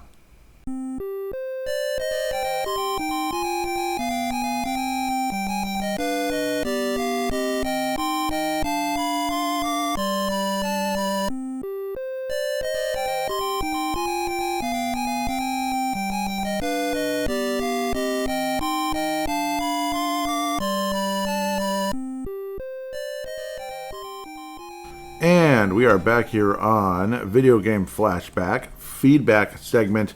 Going to be short again, unfortunately, at least from what I can tell. But at least there's a response. So, yes, what did people think about Willow on the NES? Derek Velska at Crease and Assist, of course, does a wonderful Minnesota Wild podcast. We're big friends, me and Derek, coming in out of western Wisconsin, of course, and an avid retro video game fan, and, of course, a hockey writer and hockey podcaster. We both do hockey podcasts. So you'll often hear me talking about the Brave the Wild on this show. Anyhow, enough about that. Enough about me talking about my show or anything hockey. Derek says Willow was a George Lucas film that has kind of been forgotten. Thankfully, Capcom created a game I felt captured the spirit of the quest depicted in the film. Certainly helps to have a map to navigate by. Yes. Hashtag VG Flashback. Yep, so it's all like one kind of the word. The VGF are capital. But yeah, that's how we can keep things organized, as maybe possibly in the future there'll be like more and more comments popping up. So yeah, that's where things stood. And of course, yes, I was working on a Roger Rabbit episode that is being suspended for now. The show will be released. Maybe I'll get it out when I wanted. I'll get it out like exactly a year later or so than I was planning, like sometime early next June, hopefully, just to kind of keep it in the whole early summer vibe, which I usually like to do with Roger Rabbit, because I'm really weird, right? Like Willow in August. Anyhow, as for what Derek said, yes, it was definitely a good definitely a good movie that kind of has been forgotten. It's not like, people don't think about Willow as much as, say, even Robin Hood, Prince of Thieves, or something like that. But Very, very nicely done. I remember getting it for my birthday, like the movie, like the VHS back in about, I believe it was 19, I can't remember if it was 89 or 90, but gosh, I can't remember now. I think it was 90, but it might have been 89, actually. That might sound more accurate. But it was basically right there, 89 and 90, the turn of the decade, unfortunately, from the 80s to the 90s. 90s are still good, but the 80s were far superior, in my opinion. Enough of that. Yes, the quest was generally depicted, pretty well in the game. Obviously, they added some characters like Adark and, was it Abang? Like, the Eagle Clan was not in the movie. General Kale absolutely was in the movie, one of the toughest villains in the whole thing. In a lot of ways, obviously, and again, he was a tougher boss in the video game than he was than Queen Bavmorda, of course. So, big thing there. But no, nicely said, and of course Capcom did a great job, and it's a good thing that they got it instead of like another LJN type of deal. Though I don't think LJN is as bad as other people do. I mean, it's everywhere. A lot of people hate it, and it's obviously famous on like Angry Video Game Nerd and all that, videos throughout his series of videos, like making fun of LJN. Heck, he did a whole video on LJN games and pretending like he was taking over the company. And he screwed up a game, too. It was just kind of a funny video. You should check that out sometime, I guess. Like he really needs a shout-out from me, right? No. But, no, it was, obviously, again, like I talked about just a couple seconds ago in the previous segment, obviously a pretty well-done game. Obviously not 100% to the movie, but close enough. I mean, you get the idea. Queen Bavmorda, Willow, the Finn Razel, all of that, so that was all accurate and pretty close. Of course, again, like the cane being needed in the final battle with Queen Bavmorda, just like in the movie. Though Finn Razel was the one with the cane, Willow just simply used, it was called Cylindria's wand in the movie. Cylindria was her name. So you get the idea, though. Again, just a well-done fantasy movie is basically what it is. Kind of a Lord of the Rings type, with like fantasy characters and such, like trolls and those huge giant warthog type things. Those were really scary looking. As a kid, I was terrified by them. I thinking, could you imagine that thing coming after people? Whew, that'd be bad. That'd be scary. So not something you really want to think about happening in real life. And yeah, they're intimidating looking in the video game too. So with that said, again, I think I've babbled long enough of an episode for a pretty good game, a well-done game. Not a great game, but a good game, like a B+ overall rating. We'll call it a B+ overall rating. With that said, thank you so much for listening. As for the announcement for the next game, it is going to be Castlevania 2 Simon's Quest. You probably saw this coming since last year, pretty much. So we're going to continue the Castlevania series as we head into October eventually. So because obviously it takes time to release these videos, it takes time to edit, and all that. It takes time to review, edit, and all that. I know it's kind of like a walk review, if you know what I mean. walk read through. That's kind of, I guess, where these episodes are going in a lot of ways. Even though it's like better to have more of a review than just a walkthrough, and I don't plan on making it a walkthrough. It just turns into like, okay, this is what you do in these situations, I guess. I know it just seems to turn out that way. Heck, even the Angry Video Game Nerd does that in his videos. Like kind of like what happens. Like he kind of does go through the games in all of his videos. So that's kind of what most people do anyway. But maybe I get a little overly detailed. So I apologize if that occasionally makes the episodes longer than maybe you think they should be. So hopefully you still enjoy the episodes. Please tell your friends about them. Obviously, again, it's tough to get this episode. It's tough for this episode to get past the all the weeds and redwood trees because again, there are other video game podcasts, so many of them out there, retro game podcasts. So it's just, it's tougher for this show to get noticed for that reason. And maybe I don't market it enough. In fact, I don't really market anything. I'm not like, buy this, buy that. So there's that side as well. With that said, again, those of you that share the show, I really appreciate it. And again, give me some feedback, any ideas you may have about maybe you think I do this too much or I don't do this enough. You're more than welcome to offer suggestions. That doesn't mean that's where I'm going because it's, at the end of the day, obviously, if it's, if you're doing the show, you're making the executive decisions. I might be making mistakes, but again, I guess those are my mistakes to make.